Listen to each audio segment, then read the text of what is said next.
विद्यानामन्तस्तिमिरमिहिरद्वीपनगरी जडानां चैतन्यस्तवकमकरन्दस्रुतिझरी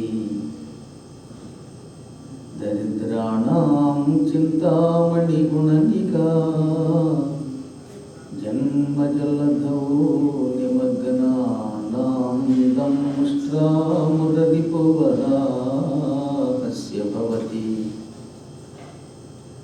शुक्लाम्बरधरं विष्णुं शशिवर्णं चतुर्भुजं प्रसन्नवदनं ध्यायेत् सर्वविघ्नोपशान्तये वन्दे गुरुपदद्वन्द्वमवाङ्मानसगोचरं रक्तशुक्लप्रभामिश्रमतर्क्यं त्रयीपुरं महः नारायणं नमस्कृत्य नरं चैव नरोत्तमं देवीं सरस्वतीं व्यासं ततो जयमुदीरयेत्। सच्चिदानन्दरूपाय विश्वोत्पत्त्यादिहेतवे तापत्रय विनाशाय श्रीकृष्णाय वयं नमः।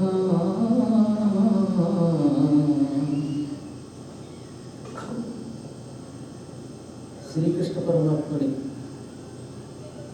నిరంతరం అర్చిస్తూ ఆయన ద్వారా సృష్టి కార్యక్రమాన్ని నిర్వహణ చేయించే ఒక అపూర్వ ప్రేమైక శక్తి, దివ్యశక్తి జగన్మాత రాధాదేవి. పంచప్రకృతుల్లో మూల ప్రకృతిగా లేక మధ్య ప్రకృతిగా మన పురాణాలు ఆ తల్లిని వర్ణిస్తున్నాయి. అందుకని ఆ తల్లి బృందావనంలో శ్రీకృష్ణుడి కోసం ఎదురు చూస్తూ ఉండగా శ్రీకృష్ణుడు నందయశోదల దగ్గరికి తనయంత తాను దత్తుడై వారి పూర్వజన్మ సుఖత పరిపాకం వల్ల వారి దగ్గరకు వచ్చాడు. ప్రతి కార్యక్రమానికి వెనకాల ఏదో ఒక కారణం ఉంటుంది. కార్యం ఉంటే కారణం ఉంటుంది, కారణం ఉంటే కార్యం ఉంటుంది. ఈ రెండింటికి ఉన్న సంబంధమే సృష్టి అంటే. ఈ రెండింటికి సంబంధం ఉండి కూడా దానికి అతీతంగా ఉంటే అప్పుడు కార్యకారణ నిర్ముక్త స్వరూపం అంటారు. రాధాదేవి కార్యకారణ నిర్ముక్త, కార్యకారణ సంబంధ కూడా. గర్గాచార్యుడు కృష్ణ ఉపాసన చేసినవాడు కనుక బలరాముడికి పేరు పెట్టి ఆ తర్వాత శ్రీకృష్ణుడికి పేరు పెట్టే ముందు చాలా తన్మయత్వం పొంది కళ్ళు మూసుకుని ధ్యానంలోకి వెళ్ళి ఆ అపూర్వమైన దివ్య రూపాన్ని చూచి పదే పదే పులకించి మానసిక ధ్యానం చేశాడు. ధ్యానాలు అనేక రకాలు. కొంతమంది వాక్కుతోటి పైకి అందరికీ వినబడేలాగా శ్లోక రూపంలో నామరూపంలో జపం చేస్తారు. మరి కొంతమంది అంతర్ముఖం అవుతారు. అంటే వాళ్ళు లోపల మాత్రమే చేస్తారు, అది బయటికి రాదు. ఈ లోపల చేసేటటువంటి ఆరాధనకి అంతర్ముఖం అని పేరు. బయటికి వెలాంచే వాక్కులన్నీ కూడా బహిర్ముఖాలు. సో నిజంగా భగవంతుడికి ఒక లక్షణం ఉండదు. అంతర్ముఖానికి తొందరగా లొంగుతాడు ఆయన బహిర్ముఖం కంటే. అలాగే బయటికి స్తోత్రం చేయడం తప్పదు కదా. అక్కడ బయటికి చేయకపోతే జనానికి తెలియదు. కానీ ఎల్లప్పుడూ బాహ్యం కాకుండా లోపల అంతరాంతరంలో ప్రతి అవయవంలో, ప్రతి రక్తకోశంలో, నాళంలో కూడా భగవంతుడు జీర్ణింపబడి ఉండాలి. దానికి ఉత్తమ ఉపాసన అని పేరు. ఉపాసనలు కాయికము, వాచికము, మానసికము అని ఉంటాయి. అందులో ఈయన 3 ఉపాసనలు చేసిన వాడు గర్గాచార్యుడు. కొంచెం కొద్దిగా కాయికం అంటే ఏమిటి? నడక ద్వారా భగవంతుడి దగ్గరికి ఎప్పుడు పడితే అప్పుడు వెళ్ళడం, కొండలెక్కడం, గుట్టలెక్కడం, తీర్థయాత్ర చేయడం, అందులో కూడా ఎక్కువగా నడిచి భగవంతుడిని దర్శనం చేసుకోవడానికి వెళితే దానికి కాయికము అని పేరు. వాచికం అంటే ఇప్పుడు మనం రోజు చేస్తున్న ప్రార్థనలు. రోజు సత్యనారాయణం దేవం వందేహం కామదం యుగం లీలయా విరతం విశ్వం ఏన తస్మై నమో నమః అని చెప్పిన శ్లోకం ఎన్నిసార్లు చెబుతున్నాం. వాక్కుతో నిరంతరం భగవంతుడికి సంబంధించిన లీలలు ఉచ్చారణ చేస్తే దానికి వాచికము అని పేరు. సాధారణంగా దేవాలయాలలో జరిగేదంతా వాచిక తపస్సు. ఇక మానసిక తపస్సు, వాడు కళ్ళు మూసుకుంటాడు, లోపల భగవంతుడు కనపడతాడు, ఈయన ఏ స్తోత్రం చేశాడో వాడికి తెలియదు. అంటే వాక్కుకి కూడా అతీతమైన ఆ భగవంతుడిని వాంగ్ మనో గోచరత్వం కానటువంటి రూపాన్ని అంతర్ముఖమై ఆరాధిస్తే దానికి మానసిక తపస్సు అని పేరు. యతో వాచో నివర్తంతే అప్రాప్య మనసా సహా అని శివపురాణం అంటే అన్ని పురాణాల్లో ఎక్కడో చోట వ్యాసుడు రాస్తూనే ఉన్నాడు. విద్యేశ్వర సంహితలో కూడా ఈ శ్లోకాన్ని రాశారు వేదవ్యాసులు గారు. అంటే మనం ఎన్ని వాక్కులతో వర్ణించినా వాక్కుతో ఆయన పట్టుకోలేము. ఓ శివుడు ఎక్కడున్నాడు, ఇక్కడున్నాడు, మహాత్ముడు, సర్వవ్యాపకుడు అని తెగ స్తోత్రం చేశాట. ఈ స్తోత్రాలు ఆయన్ని చేరలేక మళ్ళీ వెనక్కి తిరిగి వచ్చాయి. కొంతమంది మా మెయిల్ అని ఇస్తారు, వీడికి మెయిల్ కొడితే చచ్చిన పెడతాడు, ఫెయిల్డ్ పెర్మనెంట్లీ అంటాడు. పైగా మనం కొట్టిన మెయిల్ వాడికి చేరక మళ్ళీ తిరిగి మన దగ్గరికి వచ్చి పడినట్టుగా మనం ఎన్ని వాక్కులతో వర్ణించినా ఆ భగవంతుడి దగ్గరికి చేరక మళ్ళీ వెనక్కి మన దగ్గరికి వస్తాయి. ఎందుకంటే వాక్కులకి అందనంత గొప్ప స్వరూపము గనక. పైగా మనస్సుతో పాటు వెనక్కి వస్తాయట. అప్రాప్య అంటే పొందలేక, మనసాసహ మనస్సుతో పాటు, వాచ వాక్కులు నివర్తంతే వెనక్కి వస్తున్నాయి. ఎందుకంటే వెనక్కి రావడానికి కారణం మన వాక్కుల్లో తప్పు కాదు, ఈ వాక్కుతో పొందలేనంత దివ్య రూపం కనుక. ఇప్పుడు సూర్య భగవానుడు హఠాత్తుగా మన ఎదురుగుండా నిలబడ్డాడు, మహాకాంతి. ఈ కాంతిని మనం ఏం వర్ణిస్తాం? వెలిగిపోతున్నాడు, దగదగా వెలిగిపోతున్నాడు, జిగేలు ఉంటున్నాడు అంటాడు. ఇంకా సేపు పోయాక ఇంకేమిటో వర్ణించమంటే చెప్పలేము అని మానవుడు నోరు మూసుకు కూర్చుంటాడు. ఇది ఒక కొంతకాలం పోయాక వాక్కుకి అతీతమైన ఒక దివ్య స్థితి మనకు వస్తుంది తెలియకుండానే. అది కొంచెం కష్టమే, అయినప్పటికీ మానసిక తపస్సు ఉత్తమోత్తమైనది. ప్రారంభంలో లొడలొడబాగుడే ఉంటుంది ఎక్కువ, క్రమక్రమంగా అది తగ్గిపోతుంది. మీరు చూడండి ఉపాసనలో అందుకే శబ్దం ఆచితూచి వాడతారు తెలుసా. వేదవ్యాసులో ఒక శబ్దం డబడబడబడబ 100 శబ్దాలు వేడైనా వాడు తిట్టి కొట్టి తిట్టి పెట్టి పిట్టి అని ఒక 100 సార్లు అరిచాడు అనుకోండి, ఇలాంటి దాంతో భగవంతుడు దొరకడట. అందుకని ఎంత ఆచితూచి ఆ పరమాత్ముడికి ఏ శబ్దం ఎక్కడ వేయాలో అక్కడ వేస్తాడు. శబ్దంలో బ్రహ్మత్వం ఉండాలి. 100 శబ్దాలు వేస్తే ఉపయోగం ఉంది. ఆ 100 శబ్దాల వల్ల వచ్చేటటువంటి ఫలితం ఇంత. కానీ ఒక్క శబ్దంతో మహాత్ములైన కాళిదాసాదులు ఆయన పొందుతారు. అందుకే స్తోత్రాలలో అపూర్వమైన రుక్కు అని ఒకటి ఉంటుంది. ఆ రుక్కు అంటే వేద స్వరం, ఒక వేద మంత్రం, గొప్ప భావముతో కూడినటువంటి మంత్రం. అటువంటి మంత్రాన్ని ముందు వాచికంగా చేసి ఆ తర్వాత వాక్కుతో కూడా ఆయన్ని వర్ణించడం అనేసి మానసికమైన సంతృప్తి పొందే యోగులు ఉంటారు. ఆ యోగుల కోపకి చెందినవాడు గర్గుడు. అందుకే కళ్ళు మూసుకుని అత్యంత భక్తితో లోపలే ధ్యానం చేశాడు. ఆ తర్వాత విష్ణుడు, జిష్ణుడు, కృష్ణుడు, సహిష్ణుడు, భక్తజన బృంద ప్రాభవాలంకరిష్ణుడు వంటి శబ్దాలు 14 శబ్దాలు శ్రీకృష్ణుడికి గర్గాచార్యులు వారు వారు. అన్నిటికీ చివరి విష్ణు అనే వస్తుందన్నమాట. సర్వవ్యాపకుడైన అనంతుడు విష్ణువు. విష్ణు శబ్దానికి అంతటా వ్యాపించి ఉండువాడు. వ్యాపకశీలత్వాత్ విష్ణువు. జయము తప్ప అపజయము పొందనివాడు జిష్ణుడు. అంటే భక్తుల యొక్క సమూహానికి అలంకారంగా ఉంటాడు ఆయన. అంటే భక్తులను ఆనందపెట్టేవాడు. ఒక వ్యక్తి అందంగా కనబడాలంటే ఏం చేయాలి? ఉపన్యాసానికి వచ్చే ముందు సహజంగా ఎవరైనా చక్కగా స్నానం చేసి ఓ మంచి చీర కట్టుకుని, ఆడవాళ్ళు అయితే పూల చీరలోనే ఉండేవాళ్ళండి, అందుకని అవి కట్టుకుని లేదా ఏదో ఒక మంచి పవిత్ర వస్త్రం ధరించి చెవులకి దుద్దులు ఆభరణాలు పెట్టుకుని కాస్త కొస్త సుగంధ ద్రవ్యాలు పూసుకుంటే ఇది వారికి అందం. మగవాళ్ళు కూడా ఏదో విధమైన ఒక సువాసనతో కూడినటువంటి శరీరంతో మంచి బట్టలు కట్టుకుని అలంకారం చేసుకుంటే చూడగానే ముందు మనకు ఒక ఆకర్షణ కలగాలి. అందుకని శరీరం ముందు బాగుండాలని చేస్తాం, శారీరక శౌచ్యము అంటాం. అలా కాకుండా కొంతమంది శరీరంతో కాకుండా హృదయానికి కూడా ఆనందం కలిగిస్తారు వారి ప్రవర్తన వల్ల, వారి మాటల వల్ల. ఒక్కొక్క వ్యక్తి చూడడానికి చాలా జుగుప్సగా ఉన్నా మొదట్లో అసహ్యించుకుంటారు జుగుప్సగా ఉన్నవాడిని. కానీ అతని ప్రవర్తన వల్ల కొంతకాలానికి ఆ మనిషి అలా ఉంటాడండి, పిచ్చాడాగా ఎంత మంచివాడండి, ఆ మనిషి లేకపోతే నేను ఉండలేనండి అంటానే. అటువంటి వ్యక్తి హృదయానికి ఆనందం కలిగజేసి హృదయానికి అలంకారంగా ఉంటాడు. శ్రీకృష్ణుడు ఎటువంటి వాడు? భక్తులకి పైకి కనపడకపోయినా హృదయమునకు మాత్రం నిరంతరం ఒక అలంకారంగా ఆనందం కలగజేసే వ్యక్తిగా ఉంటాడు. శ్రీకృష్ణుడిని తలుచుకుంటే ఎంత ఆనందం వస్తుంది. ఇప్పటికీ కృష్ణుడిని లౌకిక దృష్టితో మనం చూడలేము. పోనీ లోకంలో విగ్రహ రూపంలో చూసిన ఆ విగ్రహం ఆయన అందాన్ని పూర్తిగా ఎప్పటికీ మనకి నిర్వచనం కాదు. సత్యనారాయణ స్వామి విగ్రహం పెట్టాం, అది కొంతవరకు ఆయన అందాన్ని తెలియజేస్తుంది. కానీ సత్యనారాయణ స్వామి అంటే అలాగే ఉంటాడని అనుకోం కదా మనం. ఆ స్వామి మనకి ప్రస్తుతం ఎదురుగుండా ఈ రూపంలో కనబడ్డాడు. కానీ ఇంతకంటే ఇంకా అతీతమైన సౌందర్యం ఆయనలో ఉన్నది. ఆ అందాన్ని దేనితో చూస్తాం? కళ్ళతో చూడలేము, హృదయంతో చూడాలి. అంటే హృదయానికి ఆనందం కలగజేసే అలంకార స్వరూపుడైన పరమాత్మ. అది గొప్ప భావన. ఒక్కొక్కప్పుడు చాలామంది పురాణాలు వింటున్నప్పుడు లేక నిద్రపోతున్నప్పుడు భగవంతుడిని హృదయంలో దర్శించి అప్పో ఈ పూట అపూర్వమైన రూపం చూశానండి, ఆనందం పట్టలేకపోయానండి అన్న ఎంతో మంది భక్తుల్ని చూశాను. ఈ ఆనందం ఇక పొమ్మన్నా పాలు కొన్ని యుగాల పాటు వెంటాడుతుంది. మానసికమైన ఆనందం ఉన్నదే, ఆ ఆనందం అన్నిటికంటే అతీతమైనది. అందుకే నీకు ఆనందం శరీరంతో కానీ కళ్ళతో కానీ కలిగితే ఆ ఆనందం స్థిరముగా ఉండదు. మనస్సుతో పొందే ఆనందం మాత్రం ఎప్పటికీ నిన్ను విడవదు అని మనకి పురాణంలో మహానుభావుడు వేదవ్యాసుడు చాలాసార్లు చెప్పాడు. మోగవాడు బెల్లం తిన్నాడు. తిన్నాక మోగవాడిని పిలిచి బెల్లం ఎలా ఉందని అడిగారంటే ఏం చెబుతాడు ఆయన?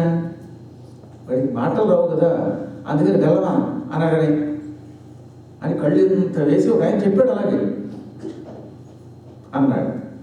ఆ ఊహ అతని స్వరూపాన్ని బట్టి చేష్టల్ని బట్టి మనం గ్రహించగలుగుతాం. ఓహో బెల్లం బాగుందన్నమాట, అందుకే గుడ్లేలా తిప్పాడు, అదే బాగాలేదనుకోండి అంటాడు. చిన్నపిల్లలు కొంతమంది మాట్లాడటం చేతగానే వాడు అలాగే బుర్ర అడ్డంగా ఊపుతారు. సహజంగా మగవాడు ఎంత గొప్ప చదువుకున్న జ్ఞానం కలిగిన వాడైనా వాక్కు లేని కారణం చేత ఒక వస్తువు తిని బెల్లము తిని దాని రుచి ఎలా ఉందో చెప్పమంటే దాన్ని ఎలా వర్ణించలేడో, భగవంతుడికి సంబంధించిన సాక్షాత్కారం పొందాక మనం కూడా దాన్ని వర్ణించడానికి మన శక్తి సరిపోదు. అందుకని మగవాడే కదా, మనం కూడా బెల్లం ఎలా ఉందంటే ఏం చెప్పగలుగుతాం? మగవాడిని పక్కన పెడదాం. నిజంగానే ఏ శ్రీనివాస్ గారిలో పిలిచి అయ్యా బెల్లం తిన్నారు కదా ఎలా ఉందంటే గురువుగారు తీయగా ఉందంటాడు. తీపి అంటే ఏమిటో మళ్ళీ అడిగితే భలే ఉందండి అంటాడు. ఆ తర్వాత చెప్పండి, ఇక దానికి మాటలు లేవు.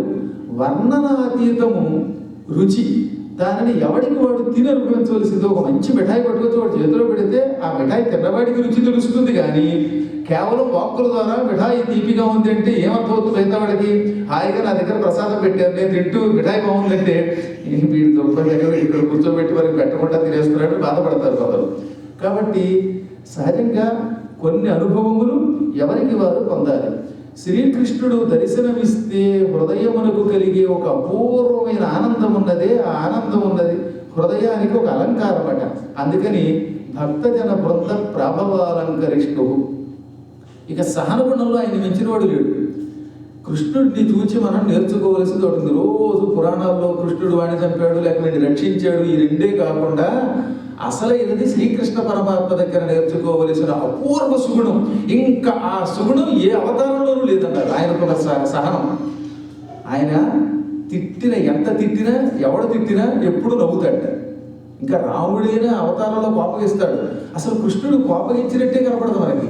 శిశుపాలుడు నువ్వు గోపీలురుడు, నువ్వు దుర్మార్గుడివి, నేను చంపుతాను అని ఎవరెంతన్నా సినిమాల్లో అయితే కృష్ణుడు కొంచెం కోపగించినట్టు కనపడతాడు. కానీ నిజమైన కృష్ణుడికి కోపం రాదట. సహిష్ణుడు, సహన గుణము కలిగినవాడు. మనల్ని తిడుతూ ఉంటే మనం నమ్మగలమా? ఒరే నువ్వు సొంతగా అంటే ఎంత గొప్ప పురాణం చెప్పేవాడైనా వాడి గురించి టీవీలో 4 సార్లు వీడు దుర్మార్గుడు ఎవరన్నా ఊరేగించి చెప్పులతో పెడితే ఆ ముఖంలో మర్నాడు వచ్చేది కదా, నీరసం వచ్చేసి తెలియకుండా. మీకు రకలు కాదు, మన తిట్టేసరికి ఎంత గొప్పవాళ్ళమైనా అయ్యో ఇంత కష్టపడి చదువుకున్నాం, 10 మందికి ఉపన్యాసం చెబుతున్నాం, అందరూ పొగుడుతూ ఉంటే కొంతమంది కావాలని తిడుతున్నారు అని మానసికమైన వేదన పొంది ఆ వేదనని మన ముఖంలో మనం ఇతరులకి ప్రదర్శిస్తాం తెలియకుండానే. ఒక్కొక్క రోజు ముఖంలో కాంతి ఉండదు, ఎందుకంటే లోపల ఏదో ఆవేదన ఉంది. ఒక్కొక్క రోజు ఉపన్యాసం విజృంభించి చెప్పిన వ్యక్తి మర్నాడు ఎందుకు చెప్పలేకపోతున్నాడంటే ఏదో కారణం ఉంటుంది. వాడిని ఎవరో తిట్టడమో, భార్య తిట్టడమో, లేక వేళకి తిండి దొరకపోవడమో, డబ్బులకి కటకట రావడమో, లేక ఎవడైనా కోర్టు కేసులో వీడిని ఇరిగించడమో ఇలాంటివి జరిగాయి అనుకోండి. అప్పుడప్పుడు ముఖంలో ఏం కళాకాంతులు ఉంటాయి. అంటే మనం ఎంత జ్ఞానం కలిగిన వాళ్ళమైనా మానసిక వేదనని తట్టుకోలేము. సహన కూడా అప్పుడు కోల్పోతాం. కానీ శ్రీకృష్ణుణ్ణి ఎన్ని తిట్లు తిట్టినా, ఎంత రకాలుగా ఆయన్ని చంపుతాం పొడుస్తామన్నా అలా నవ్వుతూనే ఉండేవాట. ఆయన నవ్వినా ఆయన చక్రం తన వైద్యాన్ని చేసేది. ఎందుకని సహన గుణం కలిగితే మనకు ఒక లాభం ఉన్నది అని చెప్పి శాస్త్రం చెబుతోంది. అందులో ముఖ్యంగా సౌర పురాణంలో సహనంతో ఉండండి అంటే అవతల వాడు తెగ తిడుతుంటే నువ్వు రెచ్చిపోకుండా ఊరుకుంటే నీ ధర్మం నీ సహనం సుదర్శన చక్రమై అవతల వాడి తలడని చేస్తుంది, అంటే వాడిని సమూలంగా నాశనం చేస్తుంది. అందుకే జ్ఞానులు ఎప్పుడు కూడా అవతల వాడు తిట్టాడు అనుకోండి, తిట్టిన తర్వాత వాడు తిట్టాడంటే దీని మీద మీ స్పందన ఏమిటంటే ఆయన తిట్టాడా, ఆయన మహాత్ముడు పోలేండి తిట్టనవాడి అన్నావా, ఇక వాడు ఏం చేయగలుగుతాడు? నీవు కూడా ఎదురు తిరిగి కాదు వాడే దుర్మార్గుడు, వాడిని ఖండిస్తాను, వీడిని చంపుతాను, బహిరంగంగా సవాలంటే నువ్వు బహిరంగంగానే ఎందుకు మనకి రాకుండా పోతావు. ఎప్పుడైనా ఇతరులు రెచ్చిపోయి తిడుతున్నప్పుడు శ్రీకృష్ణుడిని ఆదర్శంగా తీసుకోవాలి. గర్గుడు శ్రీకృష్ణుడి యొక్క సహన గుణం గురించి చాలా ఉదాహరణలు ఇచ్చాడు. కాలయవనుడు తిట్టాడు, ఈయన ఏమైనా రెచ్చిపోయాడా? శిశుపాలుడు తిట్టాడు, ఈయన ఎక్కడైనా రెచ్చిపోయాడా? కంసుడు నోటికి వచ్చినట్లు మాట్లాడాడు, ఒక్కసారి రెచ్చిపోయాడా? పోనీ జనం తెగపూడిస్తే అవునోయ్ అని విజృంభించి శరీరాన్ని ప్రదర్శించాడా? అసలు దేనికి ఆయన స్పందించడు. తిట్టినా ఒకటి, పొగడినా ఒకటి, చేయవలసిన పని మాత్రం ధర్మమే చేస్తుందంటాడు ఆయన. అందుకని శ్రీకృష్ణుడి కంటే గొప్ప సహన గుణం కలిగిన వాడు మరొకడు లేడుగా కలిగాడు. సహిష్ణుడు ఆయన, ఇందిరా పరిచనిష్ఠుడు ఆయన. నిరంతరం లక్ష్మీదేవి చేత పాదాలు ఒత్తించబడి తద్వారా సేద తీరతాడు. లక్ష్మీదేవి పక్కన ఉండాలి. కష్టాల్లో ఉన్నప్పుడు భార్య పక్కన ఎందుకు ఉండాలో తెలిసిన ఒత్తప్పుడు అందరూ సేవ చేస్తాం, కానీ మానసిక వేదన వచ్చినప్పుడు ఒక్క భార్య మాత్రమే నమ్మదగినటువంటి మిత్రురాలు, ఇంకెవ్వరూ అంతటి సాయం చేయరట. గొప్ప మిత్రుడి కంటే కూడా అసలు మైత్రీ బంధం భార్యది. నేను చెప్పేది భార్యాభర్తల మధ్యలో ఐకమత్యం ఉన్నవాడు సంగతి చెప్పేది. మా ఆయనగా పోతున్నాడా, అమ్మాయ్య సిరదిరిపోతుందిరా అని భావించేవాళ్ళు కూడా అప్పుడప్పుడు ఉంటారు. కానీ సహజంగా నేను చెప్పేది ఇదిగో మీలాంటి పుణ్యాత్మురాల గురించి, పుణ్యాత్ముల గురించి. ఇటువంటి భార్య ఉంటే కష్టకాలంలో భర్తకి ఎంత లాభం తెలుసా? ఏ భర్త అదృష్టవంతుడు అంటే ఇప్పుడు కదా నేను చెప్పేది. మనకి వైశంపాయనుడు ఒక గొప్ప ముక్క చెప్పాడు. వైశంపాయనుడు కూడా ఒక సంహిత రాశాడు. ఆ సంహితలో భార్యాభర్తలు ఇద్దరు ఐకమత్యంతో ఉంటే అంతకంటే గొప్ప అదృష్టం మరొకటి లేదు. ఇంకా ఆ అదృష్టం ముందు ఏ అదృష్టమైనా తక్కువే. భర్తకి ఉద్యోగం లేదు, డబ్బు లేదు, పోన్లండి మా ఆయన కష్టపడుతున్నాడు, ఏదో రకంగా ఆయనకి మంచి ఉద్యోగం సంపాదించి పెడదాం, లేదా ఆయన సంపాదించేదాకా నేను సాయం చేసి కుటుంబాన్ని నడుపుతాను అని కష్టకాలంలో భార్య తోడు ఉంటుంది. పిల్లలు తల్లిదండ్రులకు వ్యతిరేకంగా మాడుతుంటే ఏమంటే మనం ఎంతో కష్టపడి పెంచాం, మీరేం బెంగ పెట్టుకోకండి, పిల్లవాడిని బాగు చేద్దాం అని భర్తకి ఆవిడ బాగా నొక్కి చెప్పి ధైర్యం చెబుతుంది. పిల్లలకు పెళ్లి సంబంధాల కోసం ఇది కష్టపడుతూ ఉంటే మీరేం కంగారు పడకండి, మీరు మంచివారు, మీ మంచితనమే పిల్లలకి మంచి సంబంధం తెస్తుంది అంటుంది. అన్ని వేళల చేదోడు వాదోడుగా ఉండి ఓదారుస్తుంది. అందుకని నిరంతరం భర్త కన్నీళ్లు తుడుస్తూ ఆయనకు అండదండగా ఉండే గొప్ప భార్య దొరకడం ఉందే అది పూర్వజన్మ సుఖతో. అసలు ఆ భార్య దేవత అన్నారు. అటువంటి భార్యలను నిరంతరం పూజించడం మన మహాయోగం అన్నారు. రామకృష్ణ పరమహంస అలాగే శారదాదేవిని పూజించాడు. అగస్త్య మహర్షి లోపాముద్రని పూజించాడు. వశిష్ఠుడు అరుంధతిని పూజించాడు. ఇప్పుడు కలియుగంలో భార్యను అలా పూజించక తల్లిదండ్రుల మాట వినో, తల్లిదండ్రుల్ని పూజించాలి కానీ భార్య స్థానం భార్యది అనే విషయం మర్చిపోయి భార్యను చంపేవాడు, డబ్బు కోసం పాడు చేసేవాడు, తగలబెట్టేవాడు, వీళ్ళంతా నరకాలకు పోతారట. కాబట్టి అన్నిటికంటే కష్టకాలంలో పక్కన ఉండి రక్షించేటటువంటి భార్య దొరకడం అదృష్టం. ఆ అదృష్టం విష్ణువుకి ఎప్పుడూ ఉంది. ఎందుకంటే ఇందిరా పరిచరిష్ణుడు ఆయన. లక్ష్మీదేవి చేత పరిచర్యలు చేయించుకుంటూ తద్వారా తాను సేదతీరి లోకాన్ని రక్షించగలుగుతున్నాడు. నిజంగా విష్ణువు లోకాన్ని ఎలా కాపాడుతున్నాడు అంటే లక్ష్మి పాదాలొత్త పెట్టి కాపాడుతున్నాడు. లక్ష్మి ఆయన దగ్గర ఉంది కాబట్టి లక్ష్మీదేవి ఇచ్చిన శక్తితో లోకాన్ని కాపాడగలుగుతున్నాడు. అందువల్లే లక్ష్మి లేని శ్రీ మహావిష్ణువు, రుక్మిణి లేని కృష్ణుడు, వీళ్ళు లోకాలని రక్షించలేరు, తమని తాము కూడా రక్షించుకోలేరట. ఎప్పుడు పక్కన ఉండాలి. అందుకే లక్ష్మీ నిత్యానపాయిని. అపాయిని అంటే విడిచిపెట్టునది, అనపాయిని అంటే విడిచిపెట్టనిది. నిత్యానపాయిని ఎప్పుడూ విడిచిపెట్టనిది. ఏ పరిస్థితుల్లోనూ విష్ణువుని విడవకుండా ఆయన వక్షస్థలం మీద అంటే ఆయన గుండెకాయని నడుపుతున్నది జగన్మాత ఆదిలక్ష్మి. అందుకే లక్ష్మీనారాయణులు అని రోజు వాళ్ళని తలుచుకుంటున్నాం మనం. పార్వతీ పరమేశ్వరులు అంటే ఆ దంపతులు తలుచుకుంటాం. విడిగా ఉత్తి శివుడిని తలుచుకుంటే ఉపయోగం లేదు, ఇద్దరినీ కలిపి తలుచుకోవాలి. లోకంలో ఎప్పుడైనా భార్యాభర్తలు ఇద్దరినీ కలిపే స్తుతించాలి. పొరపాటు కూడా మనకి ఎవరికైనా కోపం వస్తే ఆయన మీద కోపం వచ్చి ఆయన తిట్టాలంటే ఆయనతో కూడా ఆయన భార్య తిట్టకూడదండి. అక్కడ మాత్రం స్తుతించేటప్పుడు ఇద్దరిని కలిపి స్తుతించాలి. హాయిగా మనకి శ్రీచరణ మీద అభిమానం వచ్చింది. అప్పుడు ఇద్దరిని కలిపి యామిని సమేత శ్రీచరణుడు చాలా మంచివాడు అన్నారు. అదే ఆయన మీద ఒకటి పాపం వచ్చింది అనుకుందాం. ఈ మానవులకి నోరేగా ఇప్పుడు పొగిడి నోడుతుంటే మళ్ళీ తిడతారు. ఎందుకు పొగుడుతారో ఎందుకు తిడతారో తెలియదు. అప్పుడు మాత్రం ఇదిగో మీ ఆవిడ సంపాదనతో బతుకుతున్నావు అని అతన్ని వీధిలోకి లాక్కూడదు. అక్కడ భార్య పేరు ఎత్తకూడదట. పొగడ్తలు మాత్రం భార్యకి, తెగడ్త ఉంటే కేవలం భర్తకే ఇవ్వాలి. ఎందుకంటే పురుషుడు ఒకవేళ తిట్టిన రోడ్డు మీద పారేసిన కొప్ప ములిగేది లేదు కనుక. స్త్రీల హృదయం సున్నితంగా ఉంటుంది. వాళ్ళ హృదయం గాయపడితే వాళ్ళని తిట్టినటువంటి వాళ్ళ కుటుంబాలు అస్తవ్యస్తమైపోతాయి. అందుకని సాధ్యమైనంత వరకు ఎంత కోపం వచ్చినా ఆ ఆడవాళ్ళని, సంసారాన్ని మాత్రం వీధిలోకి లాగరాదు. తెలియకుండా కలియుగంలో ఇలాంటి పాపాలు ఎన్నో చేస్తున్నాం. ఈ పాపాలకి నిజం చెప్పాలంటే ఈ కలియుగ మానవులు చేసే పాపాలకి పరిహారాన్ని దేవుడు కూడా విధించలేట. కలియుగంలో ఎక్కువ మంది మానవులు ఏదో మీలాంటి వాళ్ళు కొంతమంది ఉన్నారు కాబట్టి ఇంకా ఇంత అన్నం తింటున్నాం, ఇంత వర్షం అప్పుడప్పుడైనా కురుస్తోంది. ఈ మాత్రం జనం కూడా లేకపోతే ఈ యుగం భ్రష్టమైపోయేదన్నమాట. కాబట్టి నిరంతరం గుర్తుపెట్టుకోవాల్సింది ఏమంటే ఆది దంపతులు ఇద్దరిని కలిపే స్తోత్రం చెయ్యాలి. అటువంటి మహానుభావుడైన అటువంటి మహాత్ముడిని పదే పదే ధ్యానం చేసి ఈ కృష్ణుడికి పేరు పెట్టే యోగం నాకు పట్టింది. ఈయన ఒకటా రెండా ఎన్ని అవతారాలు ఎత్తాడు, అనంత రూపాలు ధరించాడు ఈయన. ఆ రూపాలలో అనేక లీలలు చేశాడు. ఒక్కొక్కప్పుడు ఒక్కొక్క నామంతో ఉంటాడు ఈయన. ఈయనకి ఎన్ని గుణాలు ఉన్నాయో, ఎన్ని రూపములు ఉన్నాయో, ఎన్ని కర్మములు ఉన్నాయో ఆదిశేషుడు కూడా వర్ణించలేడు. ఆయన కుమారుడు బ్రహ్మ కూడా వర్ణించలేడు. శాస్త్రాలు, వేదాలు వర్ణించలేవు. అయినా నా అదృష్టం వల్ల కొంతవరకు నేను వర్ణించగలుగుతున్నాను. ఈయన తొల్లి ఈ శిశువు ధవళారుణ వర్ణుండై ఇప్పుడు నల్లనైన కథంబున కృష్ణుండయ్యే అని పోతర గారు అనువాదంలో గద్యంగా చెప్పారు.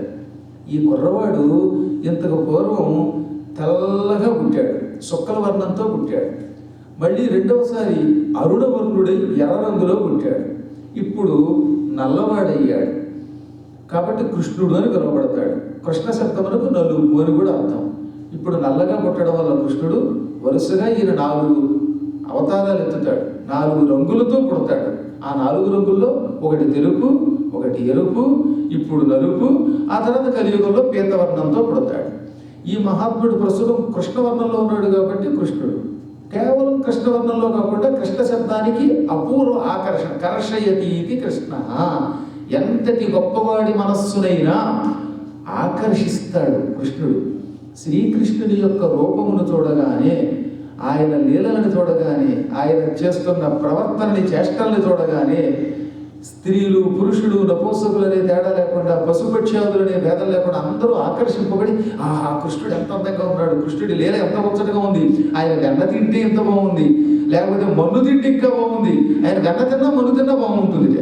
మనం మన్ను తింటే అసహించుకుంటాం, చిచ్చి వీడి పనికి మనవాడని మళ్ళీ మన్నాడు ఉపన్యాసానికి పిలవరు. వెన్న తింటే పిలుస్తారు కానీ మన్ను తింటామంటే ఎవడన్నా భోజనానికి పిలుస్తారా? మన్ను తినడానికి ఇక్కడ దగ్గర రావాలండి, ఇంట్లో కూర్చోండి అంటారు. కానీ శ్రీకృష్ణుడు వెన్న తిన్నా మన్ను తిన్నా అందంగానే ఉంటుంది. అంటే ఏమి తిన్నా, ఏ పని చేసినా ఆయనలో ఏదో తెలియని ఆకర్షణ ఉన్నది. ఆ మహాకర్షణ శక్తి వల్ల ఆయనకి కృష్ణుడు అని పేరు వచ్చింది. సర్వవ్యాపక అనంత చిన్మయ శక్తిని కూడా కృష్ణ అంటారు. కృష్ణ అంటే అంతటా వ్యాపించి ఉండే ఆనంద శక్తి, చైతన్య శక్తి. ఈ కారణం చేత ఇప్పుడు కృష్ణుడు అయ్యాడు. ఇంకా ఈయన వసుదేవుడికి కూడా జన్మించాడు. అదేమిటి ఇప్పుడు చెప్పడం పూర్తిగా, కానీ ఈయన వసుదేవుడికి కూడా ఒక కారణం చేత జన్మించాడు. అందువల్ల వాసుదేవుడు అవుతాడు. దేవకీ పుత్రుడి, దేవకీ సుతుడు అనిపించుకుంటాడు. బ్రహ్మంతటి వాడికి తండ్రి, నారాయణ సమానుడు. పూర్తిగా నారాయణుడు చెప్పడం మళ్ళీ చెబితే తల్లిదండ్రులు ఎదురుకుండా మీ అబ్బాయి అవతారమూర్తి అని చెప్పకూడదు. పిల్లల దగ్గర కొంతవరకు మేము కూడా ఇప్పుడు ఎవరి మీద అనుభూతి కలిగితే ఒక పిసర అందిస్తాం, మిగతాది వాళ్ళు అర్థం చేసుకోవాలి. పూర్తిగా చెప్పడానికి ధర్మశాస్త్రం అంగీకరించదు. ఈతడు విష్ణువే, సాక్షాత్తు గోలోక నివాసి అయిన కృష్ణుడే అని చెబితే రేపటి నుంచి నందుడు ఆయనని పిల్లవాడి కింద ప్రేమించి పోషించడం మానేస్తాడు. మీ పిల్లవాడిని ఇతడు భగవంతుడు అంటే మీరు ఎలా సేవించగలుగుతారు? అందువల్ల అక్కడ ఏం చేయాలి? ఇతడు మహాత్ముడు అని చెప్పి చెప్పకుండా చెప్పాలి. ఇతరులో గొప్ప లక్షణాలు ఉన్నాయి, ఇతడు విష్ణు స్వరూపుడు, అంతవరకే చెప్పాలి తప్ప సాక్షాత్తు విష్ణువు అనకూడదు. అందుకే సుస్పష్టంగా గర్గాచార్యులు నారాయణ సమానుడు అన్నాడు, నారాయణుడు అనలేదు. ఇతడి వల్ల దుష్ట శిక్షణమవుతుంది, శిష్టుల రక్షణము దొరుకుతుంది. ఈతడు ఎక్కడ ఉంటే అక్కడ శుభం లభిస్తుంది. భూదేవి భూలోకంలో పెరిగిపోతున్న రాక్షసుల భారం తట్టుకోలేక, అధర్మపరుల భారం తట్టుకోలేక, పాపాత్ముల భారం మోయలేక భగవంతుణ్ణి వాసుదేవుణ్ణి వేడుకుంటే ఆ వాసుదేవుడు పంపగా వచ్చిన ఒక అపూర్వ దివ్యశక్తి ఈయన అని పొగిడి నమస్కరించి వెళ్ళిపోయాడు. అప్పుడు నందుడు ఇతడు కారణజన్ముడు మహాత్ముడు అనుకున్నట్ట. అప్పటికే ఆయనకి ఇంకా పూర్తిగా అర్థం కాల.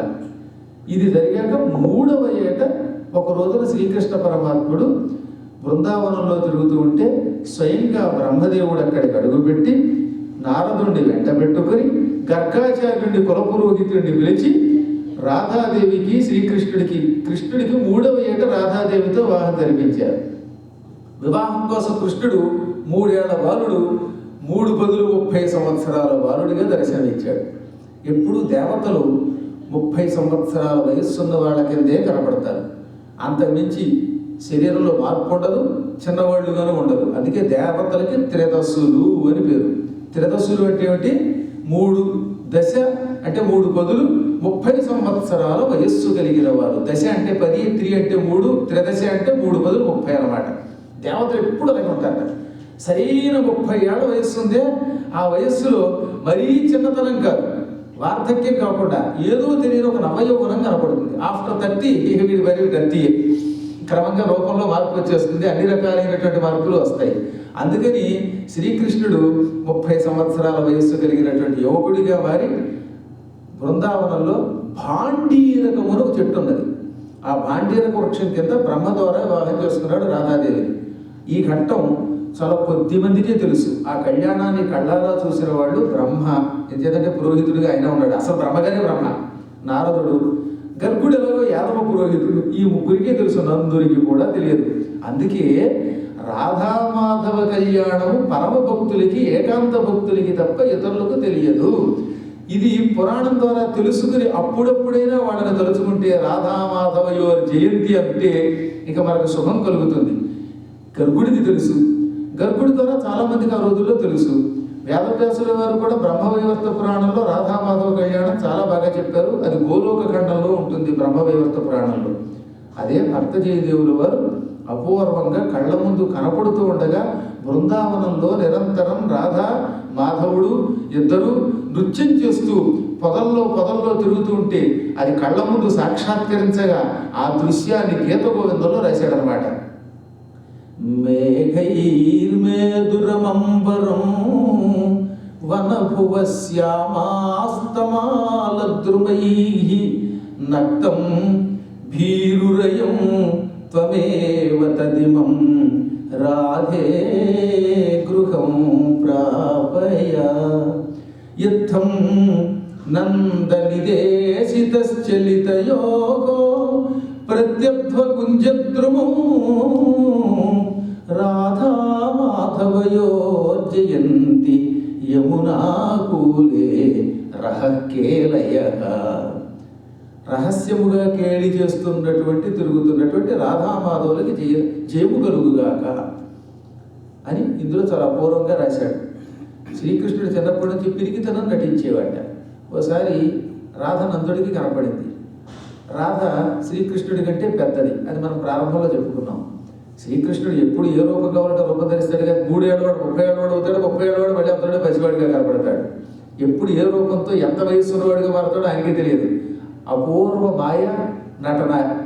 అందువల్ల ఆయన చిన్నపిల్లాడు అనుకుని, అయ్యో రాధా చూసావు, ఎక్కడ చూసినా చీకటి చెట్లు, దాంతో చీకటి వ్యాపిస్తున్నది, కటికి చీకటిగా ఉంది, ఆకాశం అంతా మేఘాలు, మేదులు అంటే దట్టం అనమాట, దట్టంగా ఆకాశంలో మేఘాలు వచ్చాయి.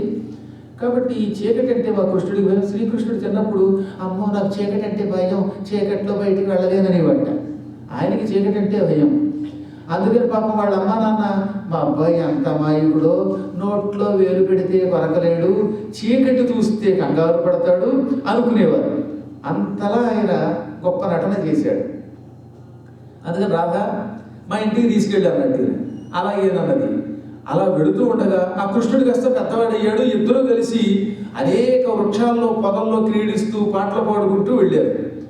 వీళ్ళు వెళ్ళిన ప్రతి పొదలో నుంచి గుసగుసలే వినపడేవి. ఇప్పటికి కూడా బృందావనంలో రమణ్ రేతి అనే ప్రాంతం ఉంటుందంటే అక్కడ అద్భుతమైన స్థలం అది, చూసి తీరవలసినది. అక్కడ శ్రీకృష్ణుడు రాసక్రీడలు ఆడాడు, చిన్నపిల్లలతో కలిసి ఎన్నో లీలలు చేశాడు. ఆ పూర్వస్థలంలో రాత్రిపూట మాత్రం ఏ పొద దగ్గరికి వెళ్ళినా గుసగుస శబ్దమే వినపడుతుంది. రాధామాధవులు ఇద్దరు పాటలు పాడుకుంటున్నట్టుగా ఆటలాడుకుంటున్నట్టుగా తెలుస్తుంది. అపూర్వమైన అనుభూతి. అందులో ముఖ్యంగా శ్రావణ మాసం దాటిన తర్వాత, అంటే ఆశ్వీజము కార్తీక మాసాల్లో ఎక్కువగా అక్కడ తిరుగుతారు. శ్రావణ మాసం అంతానేమో గోవర్ధన పర్వత ఉద్ధారణం అది ఉంటుంది. శరత్కాలంలో మాత్రం అందరూ ఆ రమణ రేతి ప్రాంతంలో తిరుగుతారు. పరమభక్తులు అర్ధరాత్రి వేళ మాత్రం అసలు ఆ పొదల దగ్గరికి వెళ్లకుండా దూరం నుంచే వింటారు. ఎందుకంటే అక్కడ రాధామాధవులు ఏకాంతంగా విహరిస్తారు. మనం అర్ధరాత్రి అక్కడికి వెళ్తే వాడు అక్కడ నుంచి మాయమైపోతారని ఆశ్రమంలో బయటే కూర్చుని రాధామాధవులకి సంబంధించిన గీతాలు, నృత్యాలు, వాటికి సంబంధించిన ధ్వనులు ధ్యానం ద్వారా వింటారు. నేను చూశాను కొంతమంది యోగులు తమ ఆశ్రమాల్లో ఆ ప్రాంతంలో కూర్చునేవారు. ఎందుకు కూర్చునేవారు? రాత్రిపూట వాడు పాడుకున్న పాటలు వాడికి వినబడేవిట. అలా కూర్చుంటే కళ్ళు మూసుకుంటే మాత్రం వినబడతాయి. అందుకని అలాగని పొదల దగ్గరికి మాత్రం వెళ్ళకూడదు. అది ఏకాంతానికి భంగం కలిగించడం. అటువంటి ప్రాంతం అది. ఆ ప్రాంతానికి ఎన్నో పర్యాయాలు భక్తులు తీసుకువెళ్ళారు. ఆ ప్రాంతాలు చూడాలి. ఊరికే వెళ్ళాం వచ్చేవంటే ఉపయోగం లేదు. ఊరికే 5 నిమిషాలు కూర్చోవడం, పరుగు ఇక్కడ ఫ్లైట్ ఎక్కడం, టైట్ షెడ్యూల్ అనడం, ఆ తర్వాత ఇక్కడికి వస్తే ఇక భగవంతుడికి సంబంధించినటువంటి బ్రైట్నెస్ ఎక్కడ చూస్తాం? ఈ టైటే మిగులుతుంది. యావత్ జీవితం హడావడేటండి. ఎప్పుడు చూసినా నాకు హడావడండి, సరిపోవడం లేదండి, టైం అండి, ఐ హ్యావ్ నో టైం అంటాడు. ఎవడికి ఉంది time? He has time, his own time. వాడు మాత్రం టక్కన పట్టుకుపోతాడు. అప్పుడు ఏమవుతారు? నీ డబ్బు కానీ, నీ ఇల్లు కానీ, ఈ గందరగోళాలు కానీ, దేవుడి దగ్గరికి వెళ్ళి ప్రదక్షిణ చేయడానికి డబ్బు ఉండదు. కోర్టు చుట్టూ తిరగడానికి డబ్బు ఉంటుంది, పిచ్చి పనులు చేయడానికి డబ్బు ఉంటుంది, వెకిలి వేషాలు వేయడానికి డబ్బు ఉంటుంది, తాగి దందనాలు ఆడడానికి డబ్బు ఉంటుంది, టైం ఉంటుంది. కానీ భగవత్ కార్యక్రమాలకు మాత్రం సమయం ఉండదంటే యమధర్మరాజు గారికి ఉంది సమయం. ఆయన ఎప్పుడొకప్పుడు చూసి పట్టుకుపోతాడు. ఆయన పట్టుకుపోయాక ఇక నీ పని అయిపోయినట్టే. మళ్ళీ ఈ శరీరం వస్తుందో లేదో తెలియదు. ఎప్పుడు ఈ శరీరం వచ్చిందో మనకి తెలియదు. ఈ శరీరం ఎప్పుడు పోతుందో తెలియదు. త్యాగరాజంతటి వాడు తరలిపోతాం మాపై దయ ఉంచండోయ్, మళ్ళీ జన్మానికి రాము మదిలో ఉంచండోయ్. మళ్ళీ జన్మానికి ఈ జన్మలో ఎలా ఉంటామో తెలియదు. ఇప్పుడు అదృష్టవశాత్తు మానవ జన్మ వచ్చింది. మళ్ళీ మానవ జన్మ వస్తుందో, పందో నందో, కుక్కో నక్కో, ఏమవుతుందో తెలియదు. ఉన్న కాసేపు శరీరాన్ని సద్వినియోగం చేసుకోవాలి. ఎంత యోగం చేసుకుంటే, ఎన్ని జన్మల సుకృతం ఉంటే ఈ మానవ శరీరం వచ్చిందండి. అటువంటి జన్మని, ఈ మానవ జన్మని, పవిత్రమైన జన్మని దురదృష్టవశాత్తు వ్యర్థాలతో, వ్యర్థ కలహాలతో, యుద్ధాలతో, కాలక్షేపంతో పాడు చేసుకుంటే ఏమైపోతామో ఆలోచించాలి. కానీ ఎన్ని చెప్పినా మాయామోహితులైన జీవులు, అందులో వైష్ణవ మాయామోహితులైన జీవులు ఉన్నారే, ఇంకా వాళ్ళకి అది అర్థం కాక భ్రష్టత్వం పొందుతూ ఉంటారట. ఎన్ని రకాలైన జీవులు చూశాను. పూర్వజన్మ సుకృతం వల్ల ఇప్పుడు మిమ్మల్ని చూశానంటే ఎవరు ఏ జన్మెత్తుతారో చెప్పగలరు. అది అనవసరమైన మాట, అందువల్ల చెప్పడం లేదు. కానీ ఏ వ్యక్తి సంస్కారాన్ని బట్టి ఎవరికి ఏమొస్తుందో తెలుస్తుంది.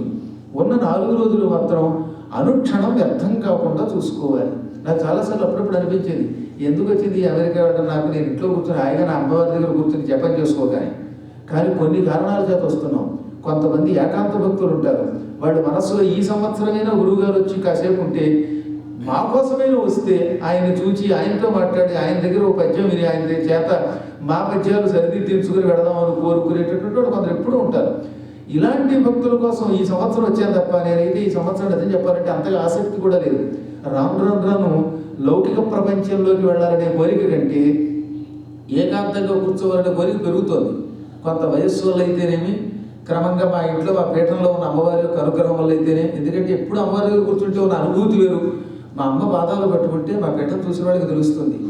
ఇందులో ఈ హరిశాస్త్రి గారి కుటుంబం కానీ, తాడేపల్లి పద్మనాభం గారి కుటుంబం కానీ, శ్రీచరణ్ గారి, వీళ్ళంతా మా పీఠానికి 1-2 సార్లు వచ్చిన వాళ్ళు ఉన్నారు. ఇందులో అమ్మ ఆ నిలువెత్తు మూర్తి కూర్చుంటే పాదాలు పట్టుకుంటే స్వయంగా మణిద్వీపంలో కూర్చున్న లలితాదేవి యొక్క లలిత పాదాబ్జాలు పట్టుకున్నట్టే ఉంటుంది. అందుకే ఇప్పుడు ఈ మధ్యకాలంలో నాకు లోలత్వం పెరిగిపోయింది. అమ్మ దగ్గరే కూర్చోవాలనే ప్రేమ, ఓ రకంగా చెప్పాలంటే పిచ్చి పెరిగింది. ఆ పాదాల దగ్గర కూర్చొని అలా కన్నీళ్ళు పెట్టుకుంటూ ఆనందం అనుభవిస్తున్నాను. అందుకని క్రమక్రమంగా ఇక బయటికి తిరగాలనే కోరిక తగ్గుతుంది. కానీ ఈ సంవత్సరం కొంతమంది ఏకాంత భక్తులు గట్టిగా పిలవడం వల్ల 10 సార్లు పేరు చెప్తే ఆయనే భక్తుడా మేము కాదా అంటారని భయం వేసి, దానివల్ల కూడా మళ్ళీ నువ్వు వాడి పేరే చెబుతారో కనుక నీవే సూట్ చేస్తారని కూడా అనొచ్చేమో, ఎవడన్నా ఎందుకు వచ్చిన గొడవ అని చెప్పలేకపోతున్నాం. కానీ కాలప్రభావం అయిపోయింది అన్నమాట. ఇప్పుడు కలియుగం అలా ఉందో తెలిసిన మీకు ఎంత విచిత్రంగా ఉందంటే, మీరు పారాయణ చేయటం వరకు కదా అంతరార్థం ఏమిటని ఒక ఆయన అంటే ఆయన మీద యుద్ధం. నాయన ఆపదామపహర్తారం దాతారం సరసంపదం అని ఒక శ్లోకం ఉంది. అందులో అపహర్త అంటే దొంగ, రాముడు దొంగ. కాకపోతే దేని దొంగతనం చేస్తాడు? మరి ఆపదలను దొంగతనం చేస్తాడు. ఆపదాపహర్తారం అంటే ఆపదలను దొంగిలించువాడు, ఆపదలను ఎత్తుకుపోయేవాడు. అంటే అపహర్త అంటే దొంగే కదా.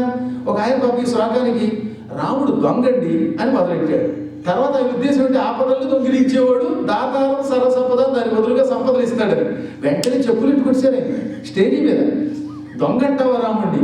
నిజానికి అన్నవాడు కింద కొట్టేవాడికి రాముడి మీద భక్తి లేదు. వాడు ఉట్టి కమ్యూనిస్ట్ వాడు 24 గంటల ఛానల్లో దేవుడు తిట్టేవాడేవాడు. కానీ ఏదో ఉంటుంది, ఇది ఎలా కూడగదామా అని కాసు కూర్చున్నవాడు ఒకడు ఉంటాడు కదా, వాడు రాముడిని దొంగ అన్నాడు, అక్కడే వచ్చింది అని పొద్దున్నకి సాయంకాలం దాకా దీని మీద స్క్రోలింగ్ కొట్టడం. ఎంత అజ్ఞానంలో పడిపోతున్నాడు దీనివల్ల. మనం సమయం అంతా వీటిగా వినియోగించేది. అయ్యో ఆ మహాత్ముడు ఏం చెబుతున్నాడు, ఏం విందాం, మనం ఏం నేర్చుకుందాం, ఇవన్నీ పోయాయి. దీనికి గల కారణం కలియుగంలో బాగా పిజ్జాలు తిని బొజ్జలు పెంచుకొని లజ్జ లేకుండా ఉండేటటువంటి వాళ్ళు ఉపాసనల వల్ల. మహాత్ములైనటువంటి వ్యక్తులు ఈ విషయంలో కఠోరమైన దీక్షతో ఎక్కడ నిందాస్తుతులకి రెండింటికి దేనికి స్పందించకండి. తెగ తిట్టినా సంతోషంతో స్వీకరించండి, పొగిడారు సంతోషంగా స్వీకరించండి. అప్పుడు మానవుడు తరిస్తాడు. కాబట్టి మనం గుర్తుపెట్టుకోవాల్సింది ఏమిటంటే, ఏ స్థానానికి వెళ్ళినా సమయం లేదనుకోకుండా సమయాన్ని సాధ్యమైనంత వరకు భగవత్ కథలతో లేదా పవిత్రమైనటువంటి గాథలతో, పవిత్ర ప్రసంగంతో గడపాలి. ఒక్క క్షణం పోయిందా మళ్ళీ రమ్మంటే రాదు. యముడు కాసు కూర్చునే ఉంటాడు. మనం చూస్తున్నాం కదా, కళ్ళు మూసి తెరిచేలోపు ఎంతోమంది వెళ్ళిపోయారు, మరి ఎంతోమంది వెళ్ళిపోబోతున్నారు. ఆ తర్వాత ఏమవుతామో మనకి తెలియదు. కాబట్టి ఉన్న 4 రోజులు సద్వినియోగం చేసుకోవాలి. కనుక బృందావనం లాంటి ప్రాంతాలకు వెళ్ళినప్పుడు తప్పక ఆ పరమాత్ముడి యొక్క లీలలు జరిగిన కొన్ని స్థలాలు ఉన్నాయి, వాటిని చూడాలి. సమయం లేదనుకోకుండా నాకు ఎక్కడండి హిందీ వస్తే 5 నిమిషాలు టైట్ షెడ్యూల్ అనుకోక ఆ టైట్ని పక్కన పెట్టి నాతో పాటు వస్తే మీరు టైటాన్ మునిగిపోయినట్టుగా మునిగిపోకుండా ఉంటారు. మీరంటే మీరు ఎవరైనా సరే అంత టైటానే మునిగిపోతే నువ్వు టైట్గా ఉందంటే మునిగిపోవాలి. అయిపోతున్న సంసారంలో ఇందులోంచి బయటపడి తీరాలి. యాత్రలకు రండి, కొంతకాలమైన మీకోసం కేటాయించండి. సంవత్సరానికి 1 మాసం కేటాయించండి. 1 మాసం కేటాయిస్తే జీవితానికి మోసం రాకుండా ఉంటుంది. భగవంతుని యొక్క తీర్థయాత్ర స్థలాలలో కొన్ని దివ్య స్థలాలు ఉన్నాయి, అవి చూడాలి. ఎలా చూడాలో అలా చూడాలి, ఏమి చెయ్యాలో అవి చెయ్యాలన్నమాట. ఎప్పుడు ఒకే చోట కూర్చోవడం వల్ల వచ్చే లాభం లేదు. అందువల్ల మహాత్ముడైనటువంటి నందుడు కానీ, ఇంకా గోపికలు కానీ, యశోద కానీ కృష్ణుడి యొక్క అనేక లీలలు చూశారు ఆ ప్రాంతంలో. ఇప్పటికి కూడా జయదేవుడు గీత గోవంతంలో వర్ణించినటువంటి ఆ రాధామాధవులు తిరిగినటువంటి దివ్య స్థలాలు చాలా జాగ్రత్తగా బృందావనంలో కాపాడుతున్నారు. అసలు ఇసుకే చూస్తే చాలా బాగుంటుందండి. తళతళ మెరిసిపోతే ఆ ఇసుకలో కూర్చుంటే ఏదో తెలియని ఆనందం కలుగుతుంది. నేను ఎప్పుడో చాలాసార్లు ఇసుకని ఎత్తిమీద వేసుకుని పొల్లిగంతులు పెట్టేవాడు. అక్కడికి వెడితే యమునా నదిలో స్నానం చేసి పులకించిపోయేవాడిని. మీరాబాయి బృందావనానికి వెళ్ళి వచ్చేసాను బృందావనానికి అని ఆ బృందావనాన్ని చూసి స్పందించి అడుగుని పరిశీలించి తిరిగి గొప్ప పాట రాసిందనమాట. యాదు ఆవే యాదు ఆవే బృందావన్ కే కన్హయ్యా కే లీలా యాదు ఆవే యాదు ఆవే. నాకు గుర్తొస్తున్నాయి బృందావనంలో ఆ కన్నయ్య చేసిన లీలలన్నీ గుర్తొస్తున్నాయి. ఇదిగో ఇక్కడ సద్దన్నం తిన్నాడు, ఇక్కడ గోపికలతో విహరించాడు, ఇక్కడ జలక్రీడలాడాడు, ఇక్కడ కాళీయుడిని మర్దించాడు అని తెగ తిరిగింది ఆవిడ. ఆవిడికి కనబడితే మనకు కనబడతారు. ఆవిడకి అనుభూతి ఎందుకు కలుగుతుందంటే విశ్వాసం, ప్రేమ, అందుకోసమే బ్రతికింది. మనం సహజంగా అక్కడికి వెళ్ళగానే అయ్యో ఈ బృందావనం అంటే ఏదో అనుకులు ఊహించామంటే తీరా ఇక్కడికి వస్తే చుట్ట కాల్చుకునేవాడు కనపడుతున్నాడంటే నీ దృష్టి చుట్ట మీద ఉంది కానీ ఆయన చుట్టిన నేల మీద లేదు. ఊహలోకి వెళ్ళాలి మనం. ఆ ఊహ వచ్చిందా తీర్థయాత్రా స్థలాలు మనల్ని అనుగ్రహించి తీరుతాయి. అక్కడ మహానుభావులు రాధామాధవులు నిరంతరం తిరిగిన దివ్య స్థలాలు ఉన్నాయి. రాధామాధవుల కళ్యాణం స్వయంగా గర్గాచార్యుల వారు చేయించారు. ఆ తర్వాత మళ్ళీ గర్గాచార్యుల వారు శ్రీకృష్ణుడికి 8 ఏళ్ళు నిండాక, అది కూడా 8 నిండాక, ఎవరు చెప్పారో కానీ ఎప్పుడు చూసినా పూర్వం ఆడవాళ్ళకి 8వ ఏట పెళ్లి చేశారని, అది చాలా పెద్ద పొరపాటు సుమా. రుక్మిణీదేవి పెళ్లికి 16 ఏళ్ళ వయస్సు, సీతాదేవి పెళ్లి సమయానికి రాముడి కంటే 1 సంవత్సరం చిన్నది. రాముడికి 15 ఏళ్ళు ఉంటే ఆవిడికి 14 సంవత్సరాలు. ఓన షోడశ వర్షములు అన్నారు. అంటే షోడశం కంటే ఓ నాట కొంచెం తక్కువ. ఆ సమయంలో సీతాదేవికి వయస్సు 14 ఏళ్ళు. అష్టవర్షాభవేత్ కన్య అనేది మన కలియుగం ప్రారంభ కాలంలో వచ్చిన కొన్ని సూత్రాలే, అన్ని వేళలా కాదు. మరి నల దమయంతుల చరిత్రలో దమయంతికి 28వ ఏట పెళ్ళయింది. దమయంతికి పెళ్ళి అయ్యేసరికి 28 ఏళ్ళు. కాబట్టి శాస్త్రం ఒక ముక్కే పట్టుకుని ఆ ముక్క మాత్రమే ప్రమాణం అనుకోవడంలో వచ్చిన ఇబ్బంది. ఒక్కొక్క కాలంలో కొంతమంది కొన్ని సంప్రదాయాలలో, ఉదాహరణకి 8 ఏళ్ళకి పెళ్లి చేయటం అనేది కేవలము అప్పట్లో ఉన్న అగస్త్య మహర్షి యొక్క స్మృతి మాత్రమే. అదే మనుస్మృతిలో మళ్ళీ ఒక రకంగా ఉంటుంది. పరాశర స్మృతిలో ఆయన ఒకటి చెప్పాడు. అప్పుడు మనం ఇందులో ఏది ప్రమాణంగా తీసుకోవాలి? ఒరే నాయన, మీ కుటుంబ సంప్రదాయం, మీ గురు పరంపరను తీసుకోమన్నారు. ఒక్కొక్క ఇంట్లో పెళ్లికి ఒక్కొక్క ఆచారం ఉంటుంది. అందరికీ ఉంటుందా? బాసికం కట్టడం కొందరికి ఆచారం, కొందరికి నడుముకి ఇప్పటికి కూడా ఓ పెద్ద తాడు కట్టేటటువంటి సంప్రదాయం ఉంటుంది. కొన్ని కుటుంబాల్లో పెళ్లికి ముందు మగవాళ్ళకేమో ఆడవేషం, ఆడవాళ్ళకి మగవేషం వేసి గుర్రాల మీద తిప్పుతారు, తెలిసిన. ఇవన్నీ ఆయా సంప్రదాయాలు. కాబట్టి సంప్రదాయం వేరు, శాశ్వతమైన సత్యం వేరు. ఎందుకు చెప్తున్నాను ఈ మాట అంటే, 8వ ఏడు రాగానే ఉపనయనం చేయాలని కొంతమంది అంటే, కృష్ణుడికి 8 ఏళ్ళు నిండిన 4వ నెల ఉపనయనం చేశారు. అంటే 9వ ఏట ఆయనకు ఉపనయనం చేశారు. సరిగ్గా 8 ఏళ్ళు పూర్తయింది, 4 నెలల్లో గడువు పెట్టాడు ఆయన. అప్పుడు ఆయనకి, ఎందుకని శ్రీకృష్ణుడు పుట్టింది ఎప్పుడు? శ్రావణ మాసంలో. శ్రావణ మాసం అయిన తర్వాత ఆశ్వీజ మాసంలో ఆయన కంసుడిని సంహరించాడు. ఆ తర్వాత మాఘమాసంలో ఆయన ఉపనయనం చేశారు. అంటే ఆశ్వీజము, కార్తీకము, మార్గశిరము, పుష్యము ఈ 4 నెలలు గడిచాక ఆ తర్వాత ఆయన మాఘమాసంలో ఉపనయనం చేయించుకున్నాడు. ఆ ఉపనయనం కూడా దగ్గర ఉండి మహానుభావుడు గర్గాచార్యుడు చేశాడు.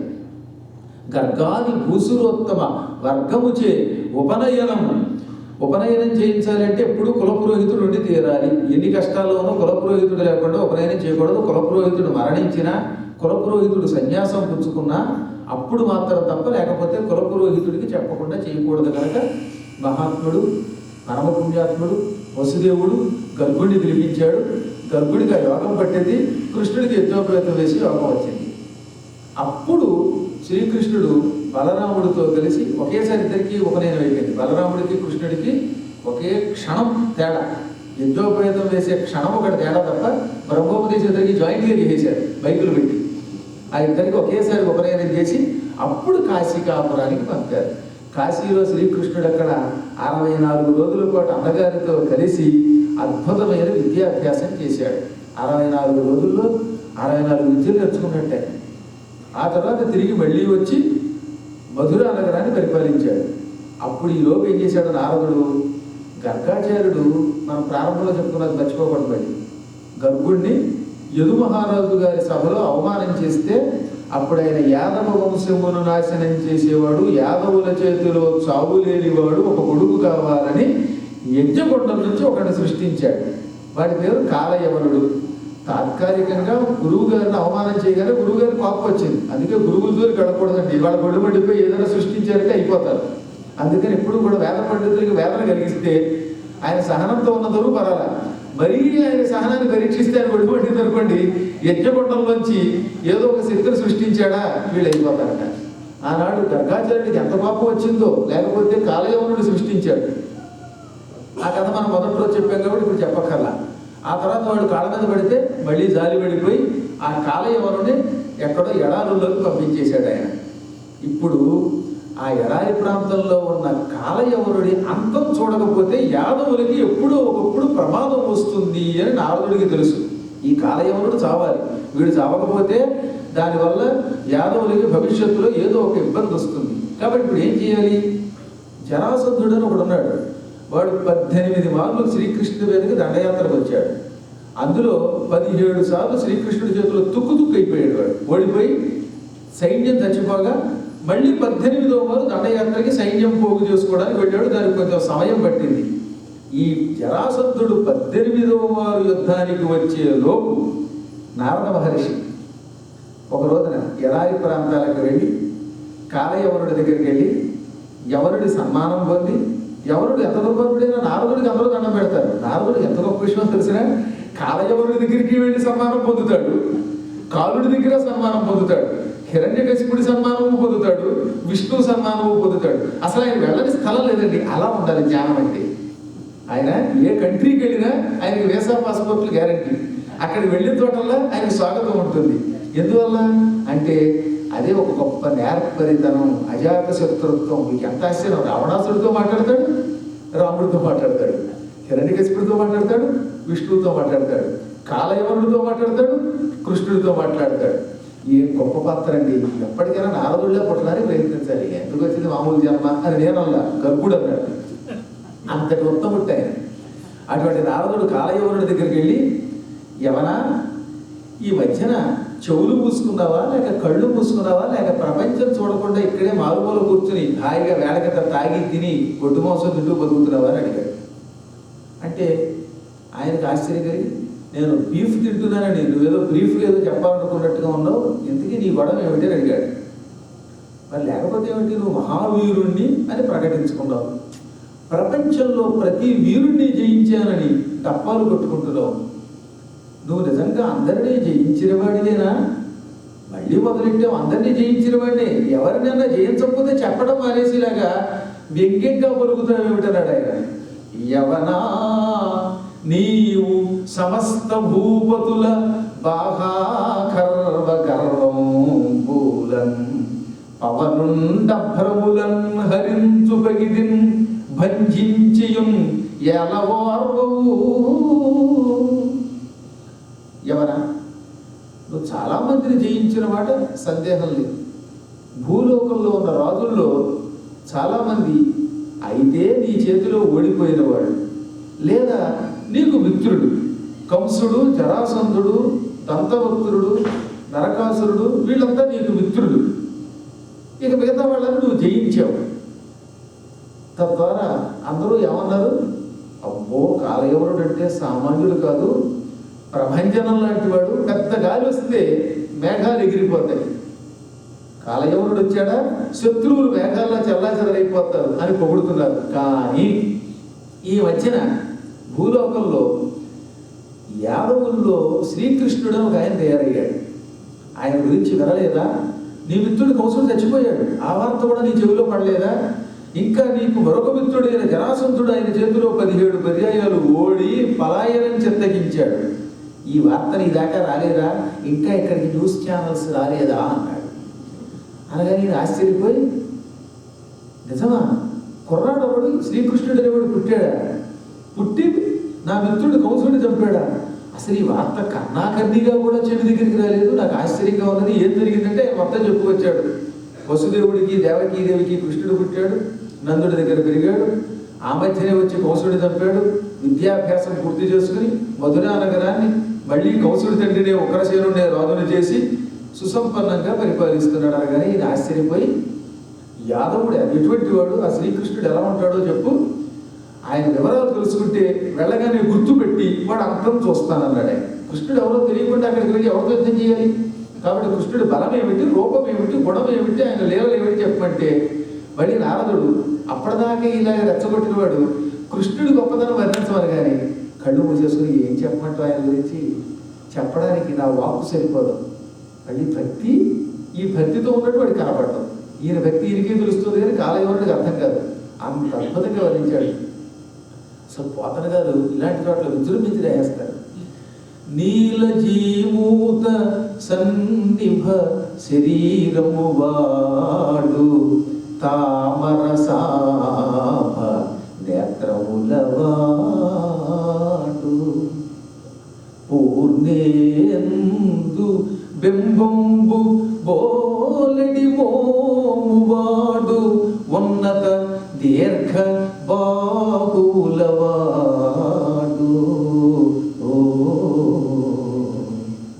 శ్రీవత్స లాంఛనాంచిత ముహోరమువాడు కౌస్తుభమణి పదకంబువాడు శ్రీకర పీత కౌశేయ చేలమువాడు మకర కుండల దీప్తి మలయువాడు రాజా ఇంతింతవాడనరానివాడు తెలిసి ఏ దిక్కులందైన తిరుగువాడు మెరసి ఏ వేళలందైన వెలగువాడు పట్టనేర్చిన గాని లోబడనివాడు కొసమేరు పెద్ద గొప్పగా ఉంటుంది. మహారాజా ఆయన గురించి వర్ణించడం చాలా కష్టం. ఆయన నల్లని మేఘంలో ఉంటాడు. శరీరం అంతా నీలమేఘ ఛాయ శరీరం, ఆకృతి అంతా నీలం. ఎప్పుడు పసుపు పచ్చని బట్ట ఎక్కువ కట్టడానికి ఇష్టపడతాడు. అంటే 24 గంటలు కదా, ఎక్కువగా ఆయనకి పసుపు అంటే ఇష్టం. అందుకని పీత కౌశేయ చేయాలము వాడు పసుపు బట్ట కడతాడు. అది కూడా పట్టు బట్ట కడతాడు. పైగా చెవులకి మకర కుండలాలు ఉంటాయి. చంద్రబింబంలో ఉంటుంది ముఖం. చేతులు మోకాళ్ళకి తగిలి ఉంటాయి. ఆజానుబాహుడు అంటారు అన్నమాట. అందుకని ఆజానుబాహుడు, దీర్ఘబాహువులు వాడు. పైగా పొడుగ్గా ఉంటే మోకాళ్ళకి తగలాలి. చాలా పర్యాయాలు చెప్పినా మళ్ళీ మళ్ళీ చెప్పకపోతే అర్థం కాదనమాట. ఆజానుబాహుడు అంటే పొడుగైన వాడిని కాస్తున్నా, జానువు అంటే మోకాలు, ఆ అంటే సమంతాత్, చేతులు మోకాళ్ళ వరకు ఉంటే వాడిని ఆజానుబాహుడు అంటారు. ఇప్పుడు పద్మాకర్ గారు ఇలా చేతులు మోకాళ్ళకి తగిలించారు కాబట్టి ఈయన కూడా ఆజానుబాహుడా అని మీరు అడగచ్చు. కూర్చున్నప్పుడు కాదు, సిట్టింగ్ టైంలో కాకుండా నిలబడినప్పుడు ఈ చేతులు తిరిగి ఫిట్ అయితే అప్పుడు వాడు ఆజానుబాహుడు. నిలబడి ఇప్పుడు కాదు, ఉపన్యాసం అయ్యాక లేచి నిలబడి మీ చేతులు మోకాళ్ళకి తగిలితే నా దగ్గరికి రండి, ఇక్కడ బాదం పప్పులు పెట్టేవాడికి పెట్టడం కోసం. ఎందుకంటే సహజంగా లోకంలో పరమాత్ముడు తప్ప ఆజానుబాహువులు చాలా అల్లుగా ఉంటారు. ఒక్కళ్ళు ఇద్దరు చూశాను అలాగా. ఒక గొప్ప క్షత్రియ కుటుంబంలో పుట్టిన ఒక ఆయన ఉండేవాడు మా చిన్నప్పుడు. ఆయన ఎప్పుడైనా ఈ నదీ తీరానికి స్నానానికి వెళ్ళేటప్పుడు చేతులు ఉప్పుకుంటుంటాడు. ఆ చేతులు కరెక్ట్గా మోకాళ్ళకి తగిలేవి. నిలబడినప్పుడు ఈ చేతులు మోకాళ్ళకి తగిలితే వాడిని ఆజానుబాహుడు అంటారు. శ్రీకృష్ణుడు అటువంటి వాడు. ఎప్పుడు చిరునవ్వుతూ ఉంటాడు. ఆయన కౌస్తుభమణి మెడలో ఉంటుంది. ఇంతెందుకు, ఎంత ఎంత అని ఆయన మహిమని వర్ణించలేము. ఆయన మహిమ అనంతం. కాలుకి ఇన్ఫైనిటీ అని ఎలా ఉంటుందో ఆయన మహిమలు కూడా అలా ఇన్ఫైనిటీ. దాన్ని ఎవరు కూడా వర్ణించలేరన్నమాట. స్వామి ఏం చెప్పమంటావు, అన్ని దిక్కుల్లోనూ కనపడతాడు. ఇక్కడున్నాడు అనుకుంటే మళ్ళీ ఇటు కనపడతాడు, ఇక్కడున్నాడు అంటే అక్కడ ఉంటాడు. అందువల్ల తెలిసి ఏ దిక్కులందైనా తిరుగువాడు, నెరసి ఏ వేళలందైనా వెలుగువాడు. అన్ని వేళల్లోనూ ఉంటాడు. పగలు రాత్రి అనే సమయం లేకుండా సర్వకాల సర్వావస్థలలో సర్వాంతర్యామిగా ఎలా ఉంటాడో నాకు అర్థం కాదు. ఆయన్ని పట్టుకోవడానికి చాలా కష్టపడాలి. పట్ట నేర్చిన కానీ లోబడనేవాడు. అంటే దొరకడం చెప్పరా, అసలు దొరకకపోతే ఎలాగా. కాకపోతే ఆయన్ని పట్టుకోవడానికి చాలా అభ్యాసం కావాలి, స్కిల్ కావాలి. భక్తికి దొరుకుతాడికి దేనికి దొరకడని చెప్పడం అన్నమాట. అటువంటి వాడు అనగానే ఓహో అంతటి వాడా, ఏమైనా సరే నువ్వు విషయం అందించావు కనుక ఇప్పుడు వెళ్ళి వాడు అంత వస్తాను. యాదవుడు ఎంత వాడు ప్రళయాంతకుడైన నిధించలేనియం కాదన బోరమత్కలహ కర్కశ బాబు ధనురు విముక్తనానాదృఢ హేమ పొంక కఠిన జ్వలదస్త్ర పరంపర సముత్పాదిత వన్నికీలముల భస్మము చేసేదు తాపసోత్తమ. ఆ యాదవుడు ఎంతవాడైనా పర్వాలేదు, సాక్షాత్తు ప్రళయకాలపు యముడైనా సరే నాతో యుద్ధంలో మాత్రం తులతోగలేడు. ఎవరైనా నాతో ఒక్కసారి యుద్ధరంగంలో తలపడ్డారా వాళ్ళని నేను భస్మం చేస్తాను. ఎలా భస్మం చేస్తాను? నా చేతులు కఠినమైనవి, దృఢమైనవి. ఈ దృఢమైన చేతులతో ధనుస్సు పుచ్చుకొని ఆ ధనుస్సుకి అగ్నిజ్వాలల వంటి బాణాలు ఎక్కుపెట్టి ఆ అగ్నిజ్వాలల వంటి బాణాలతో వాళ్ళని భస్మం చేస్తాను. వాడి అంతం చూస్తాను. ఇప్పుడే బయలుదేరతానని ఒక అక్షౌహిణి సైన్యాన్ని వెంటబెట్టుకొని వాడు మహావేగంగా ఎడారి భూముల నుంచి మధురా నగరానికి వేయించేశాడు. వెంటనే కృష్ణుడికి అర్థమైపోయింది. నారదుడు రెచ్చగొట్టాడు, ఈయన వచ్చాడు. వీడు వచ్చి మధురా నగరాన్ని చుట్టుముట్టాడు. వీడికి యాదవుల చేతిలో చావు లేదు. గర్గాచార్యుడు ఏది యాదవుల చేతిలో చావు లేకుండా సృష్టించాడు కదా. కాబట్టి ఇప్పుడు వీడితో యుద్ధం చేస్తే వీడికి మా చేతిలో చావు ఉండదు. నేను బలరాముడు కాకుండా మిగతా వాళ్ళంతా వాడి చేతిలో మరణిస్తారు. అప్పుడు ఎంత ఇబ్బంది వస్తుంది. పోనీ వీడితో యుద్ధం చేద్దామా అంటే ఈ యుద్ధం జరుగుతున్న సమయంలో మళ్ళీ 18వ వారు మరోవైపు నుంచి జరాసంధుడు వస్తాడు. పౌరులకి, ఆడవాళ్ళకి, పిల్లలకి ఇబ్బంది వస్తుంది. కాబట్టి ఇప్పుడు ప్రస్తుతం వీడితో యుద్ధం చేయడం అనవసరం అనుకున్నాడు. శ్రీకృష్ణుడు యుద్ధం చేయడానికి వీలు లేకపోతే తగ్గిపోతాడు. మనం అవతల వాడితో యుద్ధం చేసిన ఎక్కడేమనుకున్నప్పుడు తగ్గిపోవలసిన మనం కూడా రెచ్చిపోయామంటే వాడు రెచ్చిపోయాడని ప్రమాదం వస్తుంది. ఎక్కడ తగ్గాలో కృష్ణుడి ద్వారా తెలుసుకోవాలి. వెంటనే కృష్ణుడు ఏం చేశాడు, ఇప్పుడు యుద్ధం చేయడం అనవసరం, యుద్ధంలో విజయం రాదు కనుక వెంటనే తలుపులు మూసేసి కోట తలుపులు కట్టడి చేసేయండి అన్నాడు. తలుపులు మూశాడు. వాడు సైన్యంతో బయటే కూర్చున్నాడు. పైకి రావడానికి వీలు లేనటువంటి కోటది. ఇదేంట్రా వీడేదో మహావీరుడు అంటాడు నారదుడు. నారదుడు చెప్పిన దాన్ని బట్టి కృష్ణుడు మహావీరుడు అవ్వాలి. తలుపులు ముసుగులు అబద్ధాలు కొట్టాడు వీడి ఎప్పటికీ రాడు. సరే ఎప్పటికైనా ఇటే రావాలి కదా. మనం 4 వైపులా తలుపులు తీసుకుని బయటకు వచ్చే స్థలాలు ఎక్కడుంటే అక్కడ కాపలా పెట్టుకుందాం అని సైన్యంతో కాపేసి కూర్చున్నాడు వాడు. ఈలోపు కృష్ణుడు ఏం చేశాడు, ఈ మధురా నగరానికి పూర్తిగా వెకేట్ చేసి పోతాడు పోదాం, బోటా ముల్లే సర్దుకుందాం అనుకున్నాడు ఆయన. ఆ క్షణం అక్కడ అదృశ్యమై సముద్రం దగ్గరికి వెళ్ళి, ఇప్పుడు ద్వారక అంటున్నామే పశ్చిమ సముద్రం, అక్కడికి వెళ్ళి అరేబియా సముద్రం దగ్గరికి. సముద్రం మధ్యలో ఒక స్థలం ఉన్నది. ఆ స్థలం సముద్రుడి వల్ల ములుగుతూ తేలుతూ ఉంటుంది. అక్కడ కుశస్థలి అని పేరుతో ఒక పురం ఉండేది. రైవతుడు అని పేరు కలిగిన ఒక మనువు, 5వ మనువు అక్కడ కుశస్థలీపురాన్ని నిర్మించుకుని పరిపాలించాడు. ఆ స్థలం చాలా కాలం సముద్రంలో మునిగిపోయింది. అందుకని సముద్రుడి దగ్గరకు వచ్చి, సముద్ర 12 యోజనముల చదరపు మైళ్ళ విస్తీర్ణ స్థలాన్ని అది. యోజనం అంటే 8 మైళ్ళు, 12 యోజనాలంటే 12 96. 96 × 96 చదరపు మైళ్ళ స్థలాన్ని నాకు ప్రసాదించు సముద్ర మధ్యంలో. నేను అవతారమూర్తిగా ఇక్కడ ఉన్నంతకాలం ఈ భూమిలో ఉంటాను. నా అవతార సమాప్తి అయిపోగానే దాన్ని నువ్వు మళ్ళీ ముంచేయి. బయట ఉన్న ద్వారకం ఉంటుంది కానీ ఈ ద్వారక లేకుండా చేసేయి అన్నాడు. సముద్రుడు ఆ స్థలం ఆయనకి ఇచ్చాడు. అంటే చుట్టూతో సముద్రం ఉంటుంది, మధ్యలో ఉంటుంది స్థలం. అందులోకి ఎవడు పడితే వాడు అడుగు పెట్టలేడు. లోపలికి అడుగు పెట్టడానికి హౌరా బ్రిడ్జిలకు ఒక పెద్ద వంతెన ఏర్పాటు చేశాడు ఆయన. అంటే భూమి మీదకి ఆ ద్వారకా నగరంలోంచి బయటకు వచ్చేవాడికి ఒక వంతెన, ఇనప వంతెన కిందకి దిగేది. ఆ వంతెన ఎత్తేస్తే ఎవరు ఆ సముద్రం దాటి అందులోకి వెళ్ళలేరు. అంత పకడ్బందీగా సముద్రం మధ్యలో స్థలం తీసుకొని వెంటనే విశ్వకర్మని పిలిచి ఇక్కడ అపూర్వ నగరాన్ని నిర్మాణం చేయమన్నాడు. క్షణాలలో విశ్వకర్మ తన మహామహిమతో అద్భుతమైన భవనాలతో కూడిన విశాలమైన వీధులతో కూడిన ద్వారకా నగరాన్ని నిర్మించాడు. సాధు ద్వార కవాట కుట్యవల భీస్తంభార్కళ గేహళి వీధి వేదిక వాట్ట చత్తర రథా వేశ్వ ప్రగాఢ ప్రభ సౌధాట్టాలక సాల హర్మ్య విసికా సౌపాన సంస్థానములు శ్రీధుర్య స్థితిలొప్పు కంచనమణి శ్రిగ్ధంబులయ్యప్పుని. విశాలమైన వీధులు, ఒక్కొక్క వీధిలో ఒకేసారి 8 ఏనుగులు నడవచ్చునట. ఆ రోజుల్లో ఆయనకు అంత నిజం ఉంది. అందుకని 8 ఏనుగులు పక్క పక్కన నడవడానికి వీలు కావలసినంత విశాలమైన వీధులు కొన్ని. ఎంతెందుకు కోట గోడల మీద బురుదుల దగ్గర కూడా ఏనుగులు గుర్రాలు వెళ్ళొచ్చు. అటువంటి ప్రదేశాలు నిర్మాణం చేయించాడు. బంగారంతో కూడినటువంటి భవనాలు నిర్మాణం చేయించాడు. పెద్ద పెద్ద కిటికీలు పెట్టించాడు. కిటికీల్లోంచి కూడా మళ్ళీ సైనికులు కిందకి పైకి వెళ్ళిపోతారన్నమాట. భవనాలకి 90 అంతస్తులు, 100 అంతస్తులు, 200 అంతస్తులు ఉన్నాయి. 200 అంతస్తులు ఒక బిల్డింగ్లో ఉన్నవాడు అవతల భవనంలో 200 అంతస్తులోకి వెళ్ళాలంటే కిందకి దిగక్కర్ లేకుండా ఈ బిల్డింగ్లోంచి ఆ బిల్డింగ్లోంచి మళ్ళీ ఒక బ్రిడ్జి పెట్టాక మొత్తప్పుడు ఆ నిచ్చెన లాంటివి వంతెన వెనక్కి రాకపోవచ్చు. మళ్ళీ ఆ వంతెనలో అతుక్కుంటే ఇందులోంచి ఒక ఆవిడ అందులో ఆవిడ దగ్గరికి వెళ్ళి కాఫీ తగ్గి మళ్ళీ ఇక్కడికి రావచ్చు. అంత హాయిగా నిర్మాణం చేశారు. ఒక భవనంలోంచి మరో భవనానికి, ఒక అంతస్తు నుంచి మరో అంతస్తుకి. ఇప్పుడు ఇవాళ మనం లిఫ్ట్లు అంటామే, తాళ్ల ద్వారా చేతితో తిప్పుతూ ఉంటే పైకి వెళ్ళిపోయేటటువంటి లిఫ్టులు ఆ రోజుల్లో ఉన్నాయి తెలుసా మీకు?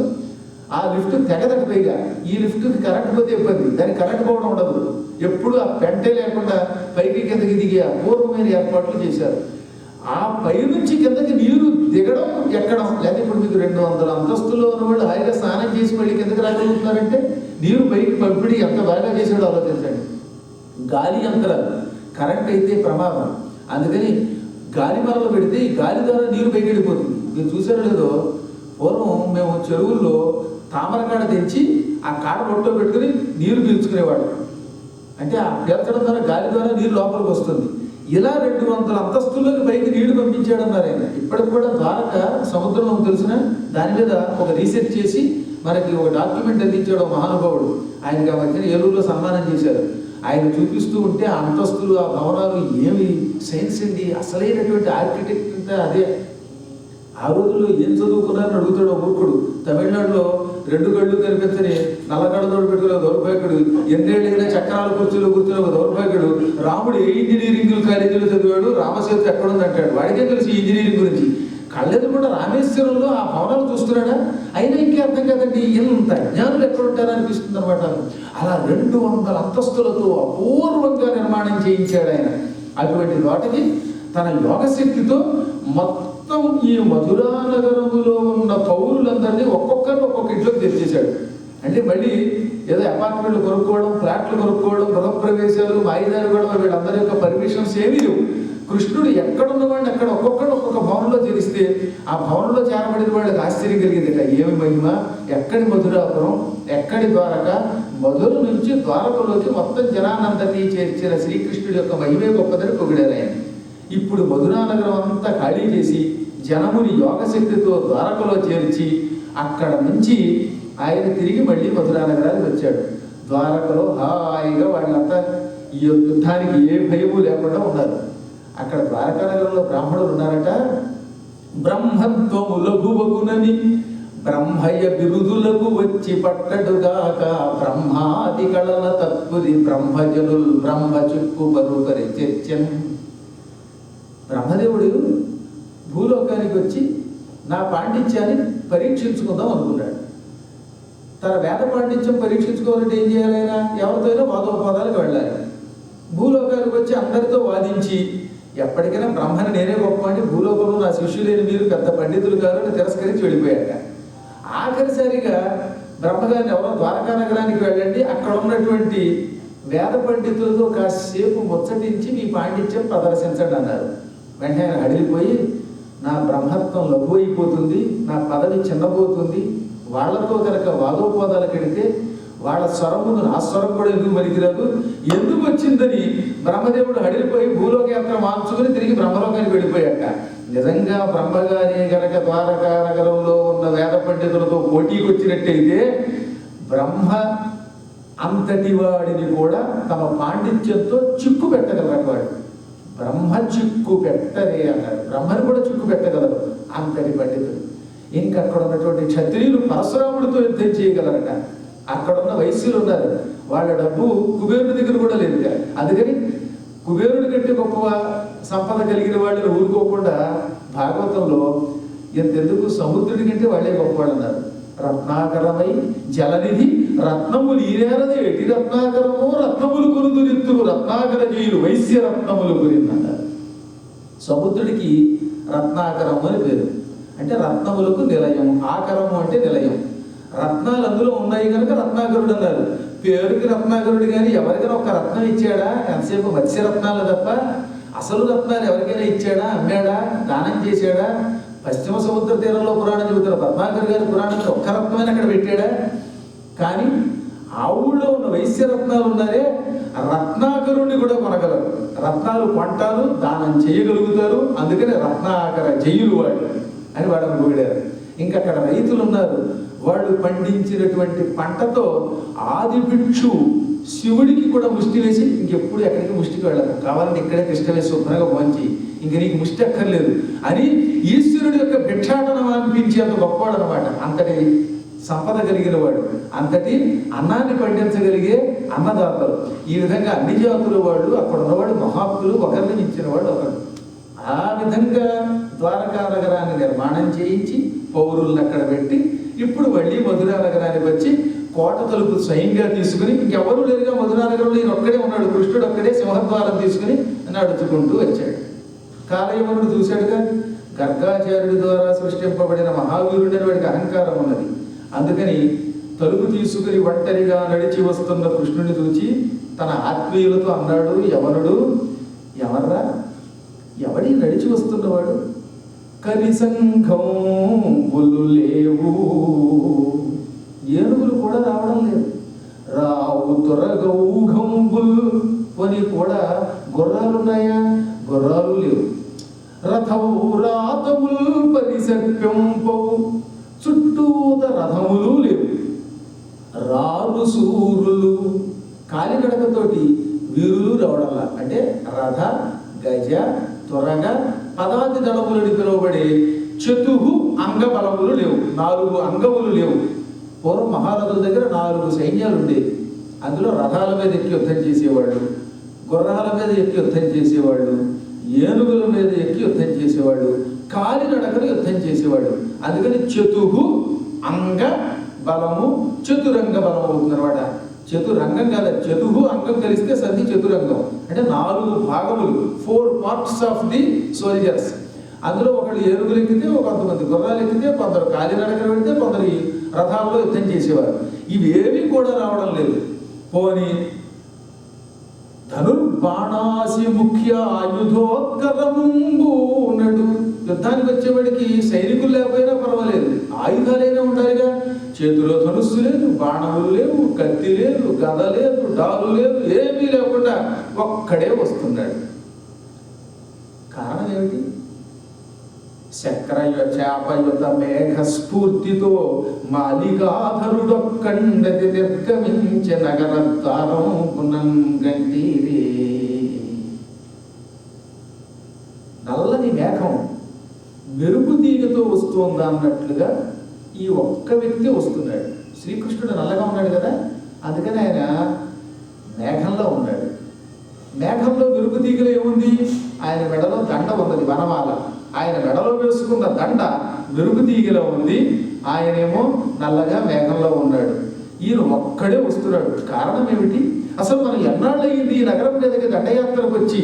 ఒక్కడొచ్చాడా? ఇప్పటికి 3 ఏళ్ళు 21 రోజులుగా ఈ నగరాన్ని చుట్టుముట్టాము. మున్నొక్కండులు రాడు యుద్ధానికి.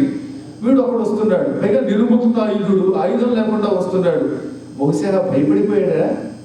నన్ను ఓర్వగనో, ఓడించడానిక, ప్రియోక్తులకునో, లేక యుద్ధం చేయలేక, బాబు మంచి మాటలతో మనం స్నేహం చేసుకుందాం, నాకు నీకు యుద్ధం ఎందుకు అని బతిమాలుకోవడానికి వస్తున్నాడా?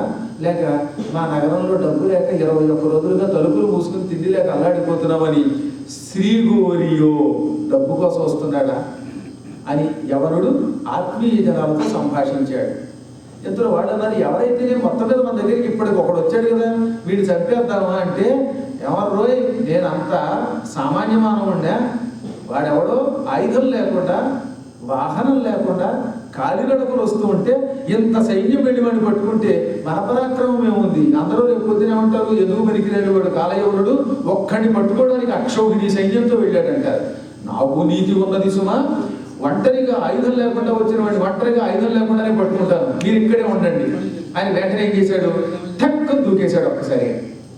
కృష్ణుడు ఆ యవనుడు తనకేసి రావడం చూసి అప్పటిదాకా మెల్లిగా నడుస్తున్నవాడు 1, 2, 3 అని 3 అంకెలు ఎక్కెట్టి చెంగు దూకి పారిపోవడం మొదలెట్టాడు. ఇంకా చూడండి, యవనుడి సైన్యం పక్కపక్కనవ్వారు. కృష్ణుడు అలా పక్కపక్కనవ్వలేదు, ఆయనేం పట్టించుకోడుగా, ఆయనకి అన్నీ ఒకటి. పారిపోవడం మొదలు పెట్టాడు. నిజం చెప్పాలంటే రన్నింగ్ రేసులో కృష్ణుడితో ఎవరు వెళ్ళగలరు? ఆయనతో పరిగెత్తడం బ్రహ్మాది దేవతల వల్లే కాదు, గరుత్మంతుడి వల్లే కాదు. అయినా కాలయవనుడు పక్కపక్కనవి యదువంశోత్తమ పోకు పోకు రణవీనర్హంబు కంసాదులన్ కదనక్షోణి జయించి తీవని సమిత్కామంబునం వచ్చి విదితఖ్యాతులు వీటి గోవ అరిగిన్ వెన్నిచ్చి ఇబ్బంగినే ఉదురే రాజులు రాజమాతృడవే వైగుణ్యం వత్సుందుమీ. ఓ యాదవ సొత్తమ, అలా పారిపోకు. ఎంత హాస్యంగా ఉంది ఇది చూడటానికి. నువ్వేదో మహావీరుడు అని నారదుడు పొగిడితే యుద్ధం చేసి ఓడించి నా పరాక్రమ ప్రదర్శన చేసుకుందామని వచ్చా. అసలు మాట వరుస కూడా యుద్ధం చేయకుండా ఇలా పారిపోతావా? నాకు యుద్ధభిక్ష పెట్టు. కంసుడి వంటి వీరుల్ని యుద్ధంలో జయించావని, చంపావని, నిన్ను మించిన వాడు లేడని పెద్దలు పొగిడితే అది నిజమో కాదో పరీక్షిద్దామని నేను వచ్చాను. నువ్వేమో వెన్ను చూపి పారిపోతున్నావు. నీలాంటి ఖ్యాతి పొందిన వాళ్ళు నగరాన్ని శత్రువులకి విడిచిపెట్టి తిరిగి వాళ్ళలా పారిపోతారా? కాదు కాదు, నీకు వైగుణ్యంబు వచ్చుంజుమి. ఇది కవిత్వం అంటే. చెడ్డ పేరు వస్తుందని ఒక అర్థం, అప్రతిష్ట వస్తుంది, శత్రువులకి వెన్ను చూపి పారిపోతుంది. రెండోది వైగుణ్యం అంటే నిర్గుణత్వం అని అర్థం. నువ్వు నిర్గుణ పరమాత్మ, వాడు ఏం తిట్టాలనుకున్నా ఆయనకు పొగట్టే అయ్యేది. నువ్వు నిర్గుణుడు అయిపోతున్నావు సుమా అన్నాడు అన్నమాట. పరమాత్మనికి గుణం ఎక్కడ ఉన్నది అంటే నిర్గుణ పరబ్రహ్మ. పారిపోపు సుమా అన్నాడు. అయినా కృష్ణుడు వినిపించుకోకుండా పరిగెడుతూ ఉంటే ఈయన కూడా పట్టట. బ్రహ్మాది దేవతలు వెంటబడలేనటువంటి పరమాత్మని, సనక సనందనాదులు పట్టుకోలేని పరమాత్మని, లక్ష్మీదేవి తన హృదయంలో కూడా చిక్కించుకోలేని పరమాత్మని వీడు పట్టుకుందామని వెంటబడ్డాడు. ఈయన పరిగెత్తాడు పరిగెత్తాడు, అలసిపోయాడు. ఎందుకు వచ్చిందిరా బాబు ఈ పరుగు పందెంలో అలసిపోతున్నామని వెనక్కి వెళ్ళిపోయే సమయానికి సరిగ్గా ఆయన దగ్గర ఉండేవాట. వాడికి విసుగొచ్చినప్పుడేమో దొరికినట్టు పక్కనే ఉండేవాడు. తీరా రెండు చేతులు పట్టుకునేసరికి ఇక్కడ ఉండకుండా మళ్ళీ అక్కడ ఉండేవాడు. అదేలో బడే ఇదేలో బడే, ఇదిగో దొరికాడు అదిగో దొరికాడు అని మొత్తం మీద కాసేపు విసుక్కుంటున్నా, మళ్ళీ అంతలో వెనక్కిపోదాం అనుకున్నా, మళ్ళీ ఆయన దొరికినట్టు నటించడం వల్ల పట్టుకోవడానికి వెంటబడ్డాడు. ఎన్ని కొండలు దాటారో, ఎన్ని గుట్టలు దాటారో, ఎన్ని అడవులు దాటారో, ఎన్ని ఊళ్ళు దాటారో, అలా పరిగెడుతూనే ఉన్నారు ఇద్దరు మొత్తం మీద. పరిగెత్తి పరిగెత్తి పరిగెత్తి శ్రీకృష్ణుడు ఒక పెద్ద కొండ దగ్గరకు వచ్చి వీడు చూస్తూ ఉండగా కొండ గుహలోకి దూరి మాయమైపోయాడు. అప్పుడు ఆయన పక్కపక్క నవ్వి, హాయ్ నువ్వు ఏదో వీరుడు అనుకున్నాను, ఎవర్రా నువ్వు ఎక్కడికి పోతే మాత్రం నేను కూడా రాలేనా, ఇప్పుడు ఈ కొండ గుహలోకి దూకేవుగా ఇక దొరికావు, ఇందులోంచి బయటికి రాలేవు, ఒకటే మార్గం ఉంటుంది కనుక నేను పట్టుకోగలుగుతాను. ఓ వరపై ఎక్రియ పోరితో కదిసిమున్ వాతాసితో కేసితో కరితో వల్లురతో కంసావనీనాథుతో. ఇంత పూర్వం నువ్వు ఏనుగుని చంపేవాడు విన్నాను, దానితో ఎలా పోరాడావు? కేసీ అనేవాడిని చంపేవాట, వాడితో ఎలా యుద్ధం చేసావు? కరితో ఏనుగుతో మల్లులతో చాణూరుడు ముష్టికుడిని వాడిని చంపే వాళ్ళతో ఎలా పోరాడావు? కంసావనీనాథుతో కంసుడితో ఎలా పోరాడావు? అయినా సరే నేను మాత్రం నిన్ను పట్టుకుంటాను. ఇదిగో భూమి కింద దాగినా పట్టుకుంటాను, సముద్రంలో దాగినా పట్టుకుంటాను, బలిదండకి పోయినా పాతాళానికి పోయినా పట్టుకుంటాను. అంటే అంతలేమిటి? బలిదండను వెలసిల్లినగా వామనావతారం ఎత్తినా పట్టుకుంటాను, సముద్రంలోకి పోవడం అంటే మత్స్యావతారం ఎత్తినా పట్టుకుంటాను. వాడు తిట్టేనే అవతారాలకి స్ఫూర్తిగా వచ్చాయన్నమాట. ఈ విధంగా నిన్ను పట్టుకుంటాను. అగ్రజన్మ హరికా శ్వేతాకృతులు దాల్చిన, అగ్రజన్మ అంటే పరశురామ అవతారం, పరశురాముడిగా వెళ్ళినా పట్టుకుంటాను. శ్వేతాకృతి అంటే హయగ్రీవ అవతారం ఎత్తినా పట్టుకుంటాను. శ్వేతం అంటే గుర్రం, గుర్రము యొక్క ముఖము కలిగిన వాడిగా వారినా పట్టుకుంటాను. ఏ రూపంలోకి వెళ్ళినా, నువ్వు ఏ వేషం వేసినా, ఏ ప్రాంతానికి వెళ్ళినా నిన్ను నేనే పట్టుకోగలను, ఇంకెవరూ పట్టుకోలేరు అని పక్కపక్కనవుతూ గుహలోకి వచ్చాడు. తీరా చూస్తే ఆ గుహలో కృష్ణుడు కనపడలేదు, మాయమైపోయాడు. అక్కడ ఒక ఆయన బాగా గుర్రు పెట్టి బాగా అలసిపోయిన వాడు అంటే ఇంకా వాళ్ళకి అసలు ఎక్కడన్నా పడుకుంటారు హాయిగా. వాళ్ళ అదృష్టం వాడు అలసిపోయినప్పుడు మాత్రం అప్పుడు నిద్రపోతుంటే ఆ గుర్రు చూడవలసింది. ఆహా పాప వాడికి అంత అలసట వచ్చిందో అనిపిస్తుంది అనమాట. అందుకని హాయిగా పడుకుని గెట్టాలు తెగ పెరిగిపోయాయి, వేసాలు తెగ పెరిగిపోయాయి, కళ్ళు మూసేసుకుని ఒక పెద్ద వయస్సు కలిగిన వాడు ఒక నిద్రపోతున్నాడు. అది చూచి ఎవరు ఆశ్చర్యపోయి, అవురా ఈ శ్రీకృష్ణుడు ఎంత వాయిగాడు, లేకపోతే నా కళ్ళ ముందు అందమైన నల్లని రూపాన్ని ఈ క్షణంలో నా కళ్ళ ముందు గుహలోకి ప్రవేశించి ఇలా మార్చుకోగలిగాడా? వేషాలు వేసేవాళ్ళని చాలా మందిని చూశాను కానీ ఎంత క్షణంలో వేషం మార్చేవాడిని ఎక్కడ చూడరా. ఇంత పూర్వం ఉన్న యవ్వనం పోయి ముసలాళ్ళగా మాయమైపోయాడు. బ్యాకప్ కిట్ వెంట పెట్టుకొచ్చాడేమో నిమిషాల్లో. అబ్బా అనుకున్నాడు. అనుకుని వరి ఎంత దూరం తీసుకొచ్చేవరా నన్ను, ఆలము చేయలేక పురుషాధమ దుర్లభ కంటక ద్రుమాభీల మహాశిలా సహిత భీకర ఖడ్గత రక్షు సింహశార్దూలత రక్షు సంకలిత దుర్గపథంబున పారు తెంచి ఈ శైలగుహం సనిద్రుక్రియ సాగి నటించిన పోవనితునే. ఓరి యుద్ధం చేయలేక పురుషాధమ ఎంత దూరం పరిగెత్తి నన్ను తీసుకొచ్చావా, ఎంత అలసటకి నన్ను గురి చేస్తావా? భయంకరమైన సింహాలతో, పులులతో, కొండలతో, గుట్టలతో, బండరాళ్లతో, ముళ్లతో కూడిన ఈ కీకారణ్యాల్లోకి నన్ను పరిగెత్తించి తీసుకొచ్చి కొండ గుహలో ప్రవేశించి సనిద్రుక్రియ బాగా గాఢంగా గుర్రు పెట్టి నిద్రపోతున్నట్టుగా పడుకుని నిద్రపోతే ఊరుకుంటానా? ఒరే నాకు చెప్పాడు నారదుడు, ఎక్కడ ఎవరికి దొరకవట, వేషాలు వేస్తావట, రూపాలు మార్చడంలో నిన్ను మించిన వాళ్ళు లేరుట, క్షణంలో ముసలాడిగా క్షణంలో పడుచువాడి కింద నటిస్తావని చెప్పాడు. లేకపోతే నేను కూడా మోసపోయేవాడిని. నారదుడు చెప్పినట్టుగా ఎంత నాటకం ఆడావు, ఎంత వృద్ధుడిలాగా నిద్రపోతున్నట్టు నటిస్తావా? నిన్ను వదలడు చూసుకో. అనుచు యవనుడట్టహాసంబు కావించి చెట్టుల కఠిన వజ్ర సదృశమైన వామ పాదమెత్తి పారి ఎగిరి తన్నట్ట. ఆ తన్నడు కూడా కృష్ణుడు అనుకుని ఆ నిద్రపోతున్నాయని తన్నాడు. తన్నడం ఎలా తన్నాడు? ముందు వికట అట్టహాసం చేశాడు, పక్క పక్క పక్క నవ్వాడు అనమాట. తెగ నవ్వేసి భీకరంగా నవ్వి ఆ నవ్వు మొత్తం ఆ గుహంతా ప్రతిధ్వనిస్తూ ఉండగా వజ్రం కంటే కఠినమైన అపవిత్రమైన ఎడమ కాలెత్తి ఆ నిద్రపోతున్న వాడి నడ్డి మీద తన్నాడు. వాడి తన్నడంలో కూడా నడుము మీద తను తన్నాడు. నగముఖం ప్రతి స్వనంబుని కూడా ఆ తన్ను తనడంలో కూడా పెద్ద శబ్దమైందిట. దాంతో కొండముఖంతా మారుమోగిపోయింది ఆ తన్నుతోటి. దెబ్బకు కూడా వీపు మారుమోగిపోయినట్టుగా మారుమోగిపోయింది. అప్పటిదాకా గాఢంగా నిద్రపోతున్న ఆయన వెంటనే అని ఆవులించాడు.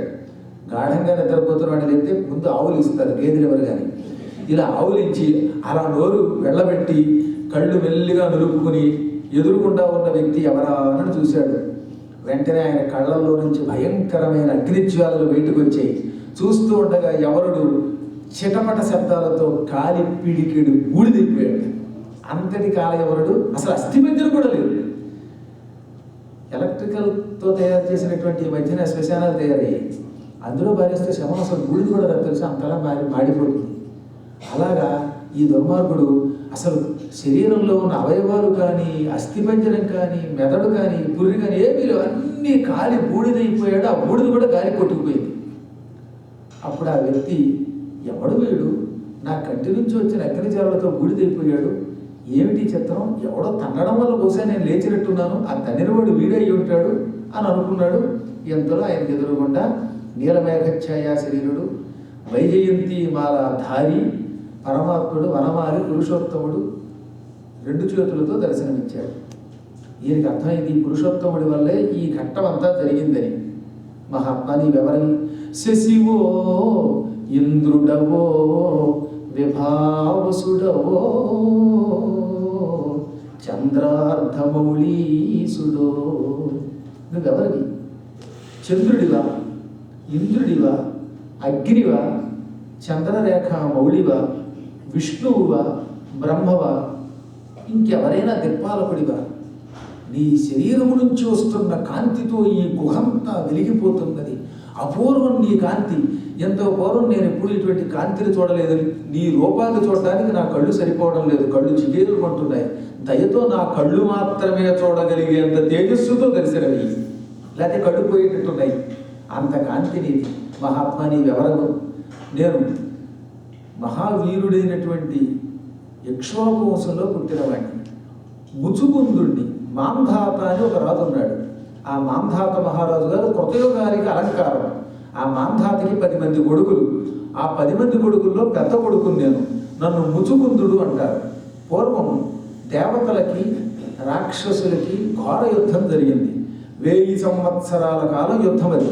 ఆ యుద్ధంలో దేవతలు రాక్షసుల చేతిలో ఓడిపోయారు.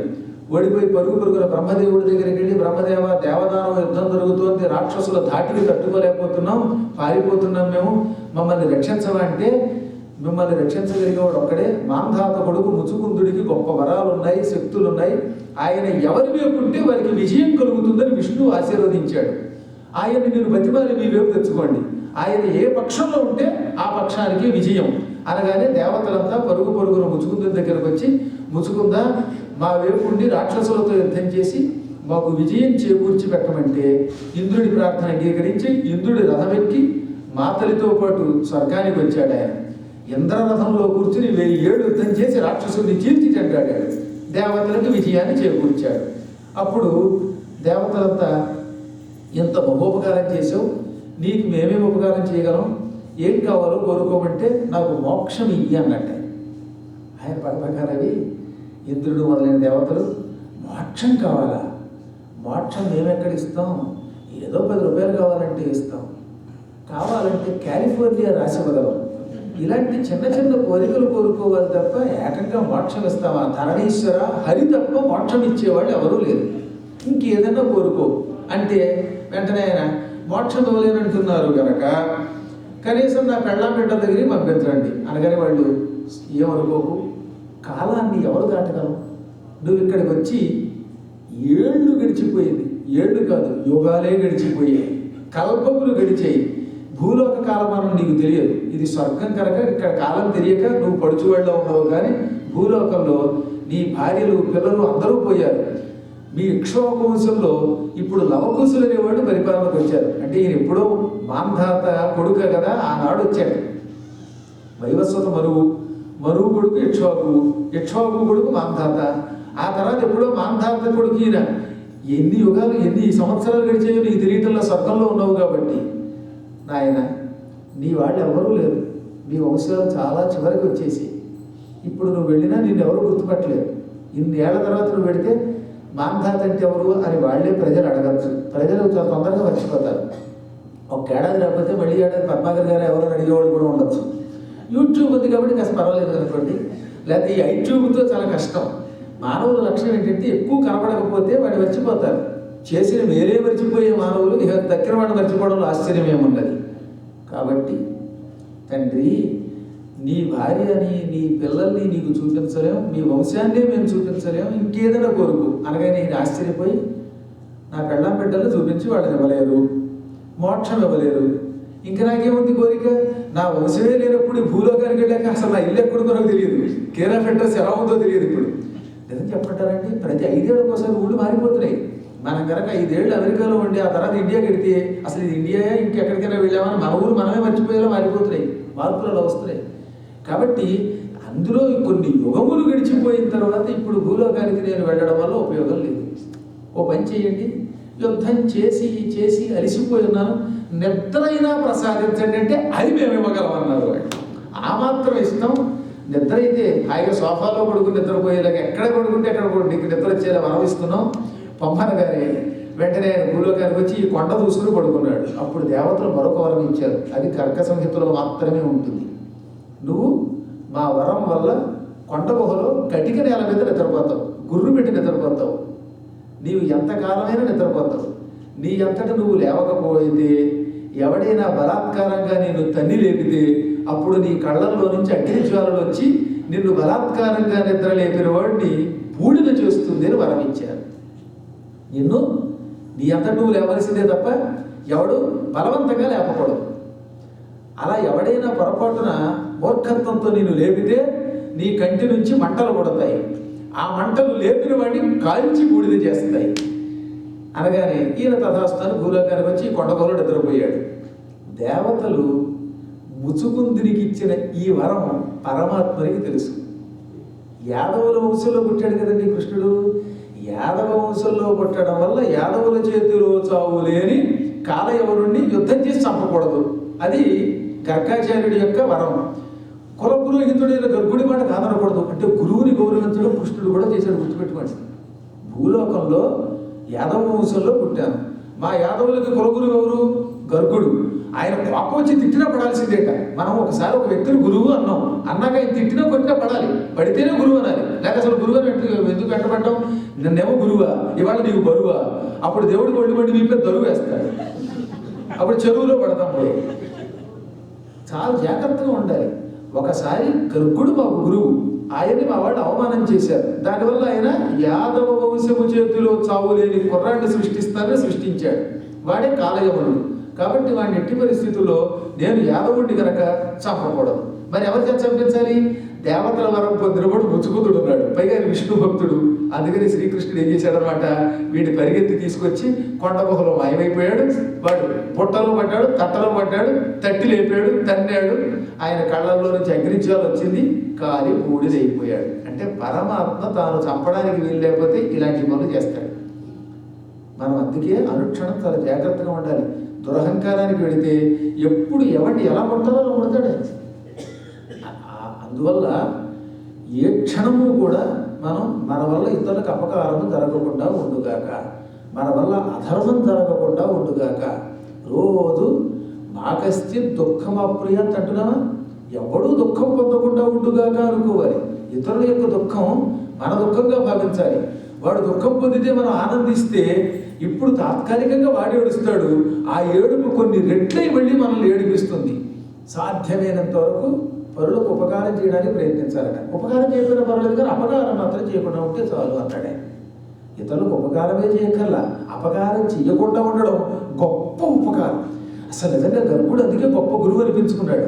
ఆయన ఏమన్నాడో తెలిసిన చాలా చోట్ల పదే పదే చెప్పాడు, నాయన నీవు ఇతరులకు ఉపకారం చేయకపోయినా పర్వాలేదు, ఇతరుల గురించి తిట్టకుండా ఇతరులకు అపకారం చేయకుండా ఉంటే అది గొప్ప ఉపకారం. పరాపకారం చేయకుండా ఉండడం కూడా ఉపకారమే. ఒక ఊళ్ళో నంబి అని ఒక ఆయన ఉండేవాడు. వాడు ఎవడు కనపడినా దండం పెట్టేవాట. ఆ ఊళ్ళో ఒక పరమ పాపాత్ముడు ఉన్నాడు. వాడంటే అందరికీ భయం, ఎందుకంటే అందరి మీద కోర్టులో కేసేస్తూనే ఉంటాడు వాడు. అందుకని ఎప్పుడు వీడు కోర్టులో అవుతున్నాడు, వీడు ఎప్పుడు యుద్ధం చేస్తాడని వాడు చూసి అందరూ అడిగిపోయి దూరంగా పోయేవారు. అందుకని వాడికి ఎవ్వరూ దండం పెట్టేవారు కదట. ఒక రోజున ఈ నంబి అన్నవాడు ఆ పాపాత్ముడు, అందరినీ ఏడిపించే పాపాత్ముడు కనపడగానే నమస్కారం అండి అన్నాడు వంగి. వాడు ఆశ్చర్యపోయి, నేను కనపడితే పారిపోతారు, నన్ను తిట్టుకుంటారు, నాకు ఎవడూ దండం పెట్టడు అంటే వీడికి తెలుసు వాడి విషయం. అయినా వాడు బుద్ధి మార్చుకోవట్లేదు. కానీ అందుకని ఏమన్నాడు, ఎరా నన్ను కనపడితే అందరూ దూరంగా పోతారు, తిట్టుకుంటారు, నువ్వు నాకు దండం పెట్టేవి ఏమిటంటే, ఎందుక నేను వెళ్ళే పనికి అడ్డం రాకుండా ఉండడానికి అన్నట్టు. నమ్మి నాకు ఎందుకు దండం పెట్టావంటే, నీకు దండం పెడితే లాభం ఉంది, పాపాత్ముడికి పెద్ద దండం పెడితే ఇక మన జోలికి రాడు. అమ్మాయి వాడు దండం పెట్టాడు కదా, వాడి మీద ఏ గొడవ లేకుండా చూసుకుందాం అంటట. అందుకని పాపాత్ముడికి 10 నమస్కారాలు చేయండి, పుణ్యాత్ముడికి దండం పెట్టకపోయినా మేమేమనుకోం, నాకు దండం పెట్టకపోతే పంప కలగదు.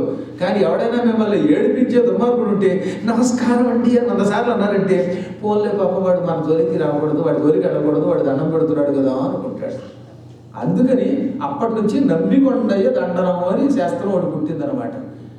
ఎప్పుడూ కూడా నీచాతి నీచ ప్రవర్తన చేయకుండా ఉండాలని లోకానికి చాటడం కోసం, గురువాక్యంతో కర్తవ్యమని లోకానికి చెప్పడం కోసం శ్రీకృష్ణుడు వీడిని ఉపయోగించుకుని ముచ్చుకుందుండి అతన్ని భస్మం చేయించాడు. ఆ విషయం ఈ ముచ్చుకుందునికి తెలియదు కనుక, వచ్చినవాడు ఎవరో తెలియక, నేను మాంధాత కొడుకుని, వీడెవడో నిద్రపోతూ ఉంటే నన్ను తన్నాడు, నేను ఉలిక్కిపడి లేచాను, నా కళ్ళల్లో నుంచి అగ్నిజ్వాల వచ్చింది, వాడిని బూడిద చేసింది, ఆ చచ్చిన వాడెవరు, ఈ మహాకాంతితో ఉన్న నువ్వెవరివి అనగానే ఆయన, నీ చేతిలో చచ్చిపోయిన వాడు కాలయవనుడు అని వాడి కథంతా చెప్పి, ఇక నేనెవరిని అంటావా, నేనెవరినో ఇప్పటికీ నాకే తెలియదు, నాకు ఎన్ని పేర్లు ఉన్నాయో తెలియదు, ఎక్కడుంటానో తెలియదు, ఇక్కడ అక్కడ అనకుండా అంతటా ఉంటాను, నా అంతటి వాడిని నేనే, అనేక నామాలతో ఉంటాను, ప్రస్తుతం కృష్ణుడనే పేరుతో పిలువబడుతున్నాడు. కానీ వెంటనే వెలిగింది దీనికి. ఇక్కడ కూడా మీరు తెలుగులో కూడా చూడండి, పోతన భాగవతంలో కూడా గర్గుడు చెప్పాడు ఇంత పూర్వం. మీరు ఇంటికి వెళ్ళాక పోతన భాగవతం చదవండి, వెంటనే ముచ్చుకుందునికి గర్గాచార్యుడు చెప్పిన విషయం గుర్తుకొచ్చింది అన్నారు. అంటే గర్గాచార్యుడు ముచ్చుకుందుని దగ్గరకు కూడా వెళ్ళాడు. ఆ రోజుల్లో గర్గ సంహితలో బాగా విపులంగా ఉంటుంది, తెలుగులో క్లుప్తంగా చెప్పారు. ఏమని, ముచ్చుకుందుడు రాజ్యానికి రాగానే, అయోధ్య నగరాన్ని పరిపాలించడం మొదలు పెట్టగానే ఆయన ఆశీర్వదించడానికి ఎక్కడెక్కడి నుంచి ఋషులు వచ్చారు. అందులో గర్గుడు కూడా ఉన్నాడు. గర్గుడికి భవిష్యత్తు తెలుసని చెప్పాను కదా, జ్యోతిశాస్త్రవేత్తలలో గర్గుడు అంత గొప్పవాళ్ళు లేరు. అందుకని గర్గుడు ఏమన్నాడు, నాయన ముచ్చుకుందా, నువ్వు ఒక మహాయోగ జాతకుడివి అన్నాడు.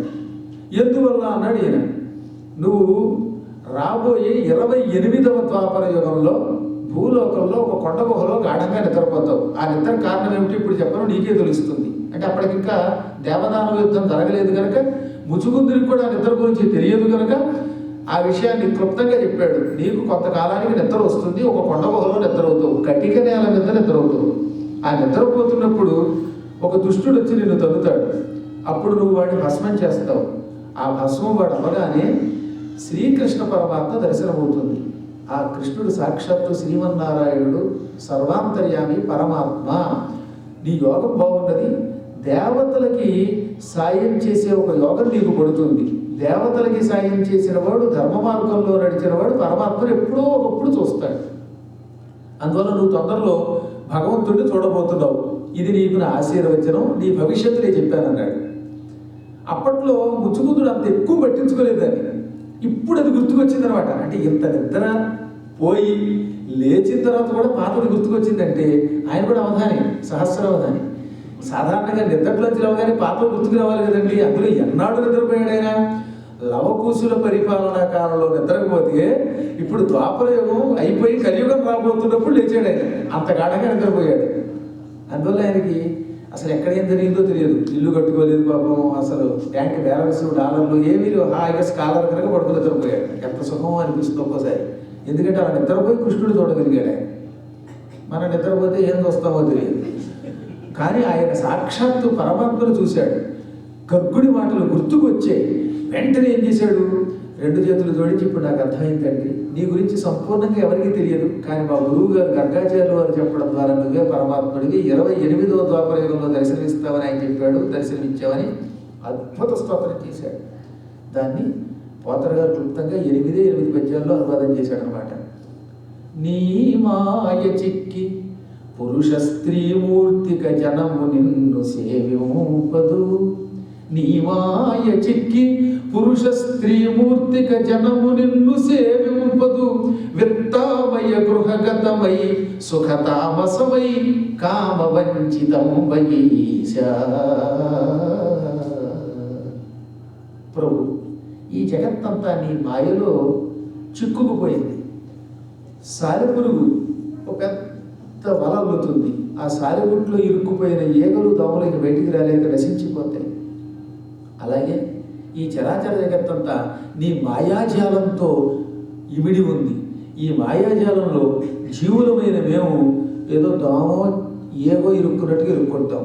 అందులో ఇరుక్కుంటే బయటికి రాలేము. అలాగే ఈ సంసారం అనే మాయలో పడి పురుషులు, స్త్రీలు, నపుంసకులం అని మమ్మల్ని మేమే విభాజించుకొని నిన్ను సేవించక నశించిపోతున్నాం. నిన్ను సేవించకపోవడానికి మూల కారణం ఏమిటంటే ముందు విత్త, డబ్బు అన్నిటికంటే గొప్ప చొప్పట. అందుకే విత్త ఆమయ, ఆమయం అంటే రోగం. విత్తామయ సుఖగతమై, డబ్బు సంపాదించడం, డబ్బు వల్ల వచ్చే సుఖాలేవో ఉన్నాయనుకోవడం అని ఆ సుఖములనే రోగముతో నశించిపోతున్నాం. నిజానికి అది సుఖమేం లేదు, అందులో ఉన్నట్టు కనపడుతుంది. డబ్బు వల్ల వచ్చే సుఖాల్లో ఉంటే మంచి మెత్తని పరుపు వేసుకు పడుకోక నడుంపోటు వస్తుంది. తెలుసా మీకు? నేల మీద పడుకునేవాడికి రాదు. అందుకే నడుంపోటు వచ్చినవాడు ఏం చేస్తారు? ఫ్లాట్గా పడుకోనము, ఇంటికి వెళ్ళి చాప వేసి పడుకోనము. బాగా డబ్బు ఎక్కువైతే జబ్బు ఎక్కువ వస్తే, జబ్బు ఎక్కితే మళ్ళీ మామూలు పునర్మూషికో భవ, నేల మీద కూర్చో అంటారు.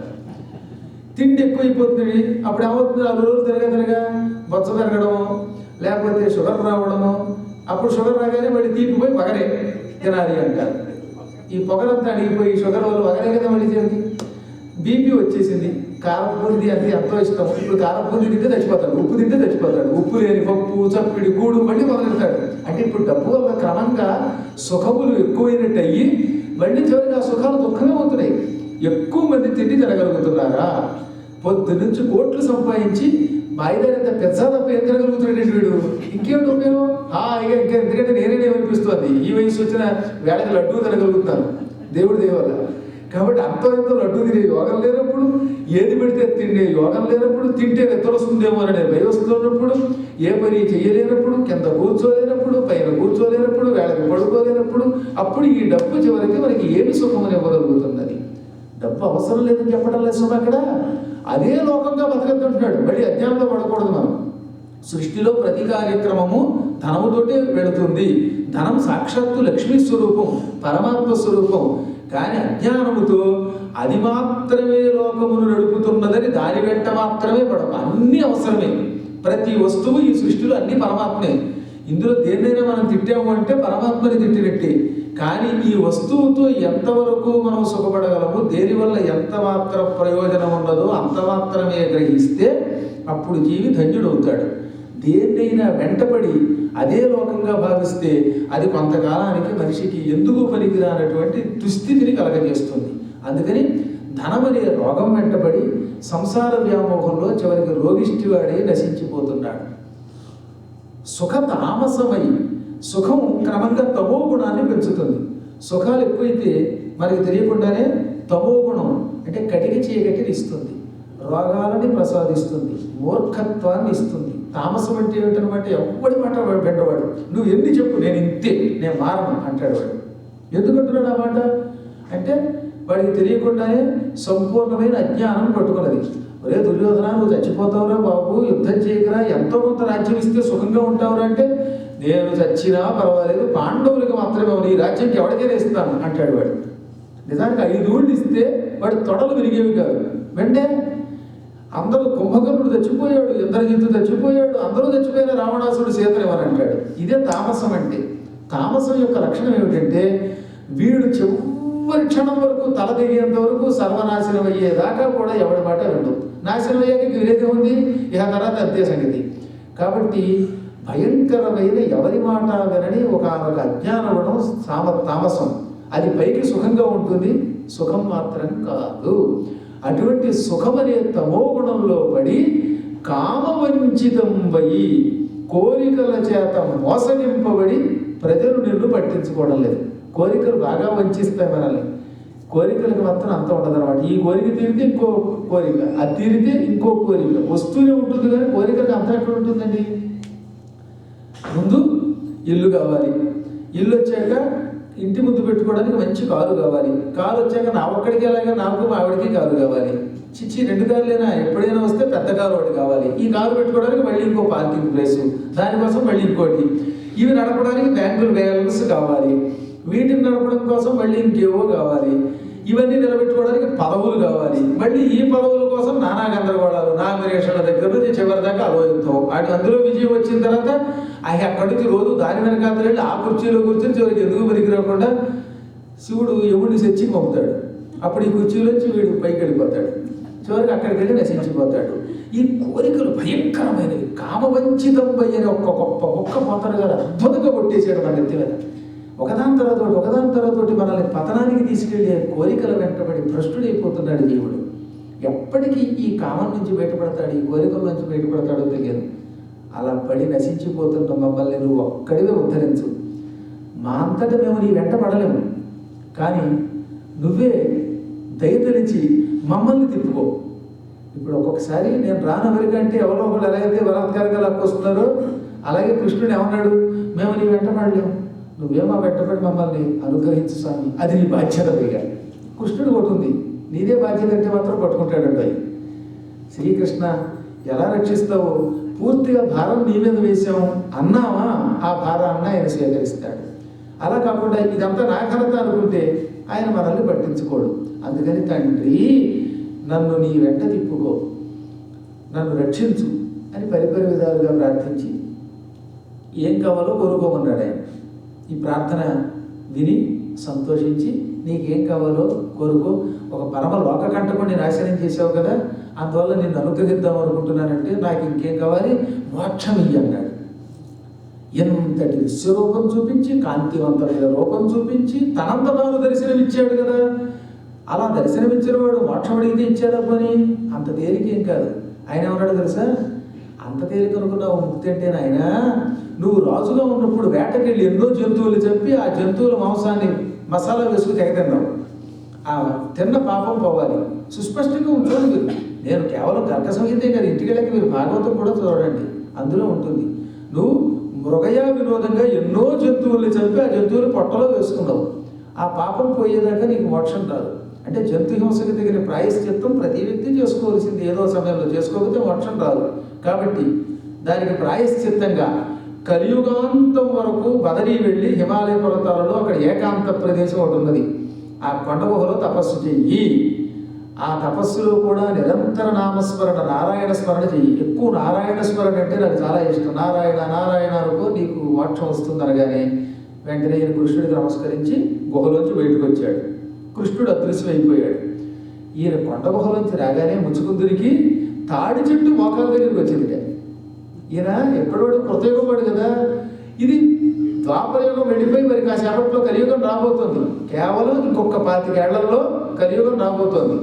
అందువల్ల కలియుగం రాబోతున్న కారణం చేత చెట్లు పొట్టివైపోయి అంత తాడి చెట్టు, మనకేమో ఎంతో పొడుగ్గా కనబడే తాడి చెట్టు ముచ్చుకుందురికి మోకాల దగ్గరికి వచ్చిందిట.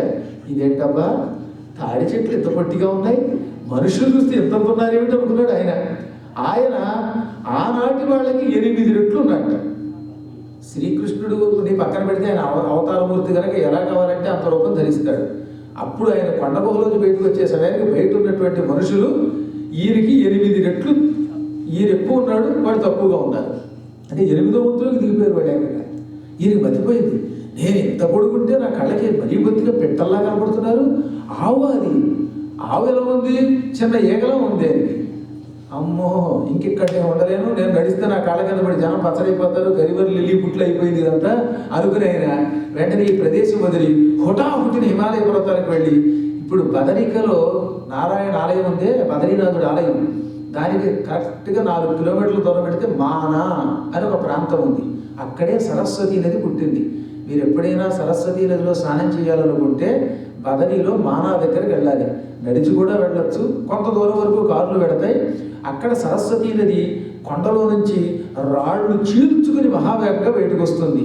భీముడు పూర్వం ద్రౌపది మొదలైన వాళ్ళు ఆ సరస్వతిని దాటి అవతల వైపు వెళ్ళడానికి ఒక పెద్ద బండరాయిని వేశాడు ఆ నది మీద. అప్పట్లో వంతెనలు లేవుగా, మరి ఈ నది దాటి అవతలకు వెళ్ళాలి. ఆ నదిలో దిగుదామంటే అది మంచు, దాంట్లో అడుగు పెడితే ఎవడైనా సరే శరీరం అంతా స్తంభించిపోతుంది, అంత చల్లగా ఉంటుంది. నేను అందులో స్నానం చేయగానే నాతో పాటు జనం దిగిపోయారు, అసలు ఎవడో బయటికి రావట్లు అలా అయిపోయారు. ఈ జనాన్ని 10 మంది లాగి ఒడ్డు మీద పారేసి రకరకాల దుప్పట్లు కప్పితే కానీ కోలుకోలేకపోయారు, కోమాలోకి వెళ్ళిపోయారు అనమాట. అంత శరీరం -డిగ్రీస్ కదా, అంత మంచు ముక్క. ఆ సరస్వతి నదిలో సరస్వతి పుష్కరాలకి స్నానం 2 సార్లు చేయించాం. మీకు ఆ తర్వాత తెలుస్తుంది. మధ్య ఒకసారి మిమ్మల్ని తీసుకెళ్ళి అందులో మంచిదే, అప్పుడు గురువుగారు చెప్పింది ఎంతవరకు బాగుందో తెలుస్తుంది అనమాట. ఓరే దేవుడు! ఇప్పుడు ఒక ముక్కలు చెప్పాలంటే ఈ పసిఫిక్లో ఒక జైలు ఉంది సముద్రంలో. ఆ జైలుకి పూర్వం కాపలా పెట్టేవారు కనుక, ఎందుకంటే అందులో దిగడ కనుక ఎవడం. అలా ఉంటుంది వాతావరణం. ఆ సరస్వతి నది యువతల నుంచి అవతలకు వెళ్ళడానికి ఒక భీముడు బండరాయి వేశాడు. దాన్ని భీమ్ పుల్ అంటారు హిందీలో. పుల్ అంటే వంతెన, భీముడు వేసిన వంతెన అన్నమాట. ఆ ప్రాంతంలో నీళ్లు చాలా అద్భుతంగా వేగంగా తన్నుకొస్తాయి. ఆ సరస్వతి బదరీ దగ్గరకు వచ్చాక అలకనందలో కలిసిపోయి సరస్వతి అలకనంద కలిసిపోతాయి. ఇంకా అక్కడి నుంచి సరస్వతి అనేది మనకి అంతర్వాహిని కనపడదు. కాబట్టి సరస్వతి పుష్కరాలు కావాలంటే మనం అక్కడికే వెళ్ళాలి. అక్కడే కుడివైపున ఒక పెద్ద కొండ గుహ ఉంది. ఆ కొండ గుహలో ఒకవైపు వ్యాసుడు, ఒకవైపు గణపతి ఉండి తపస్సు చేశారు.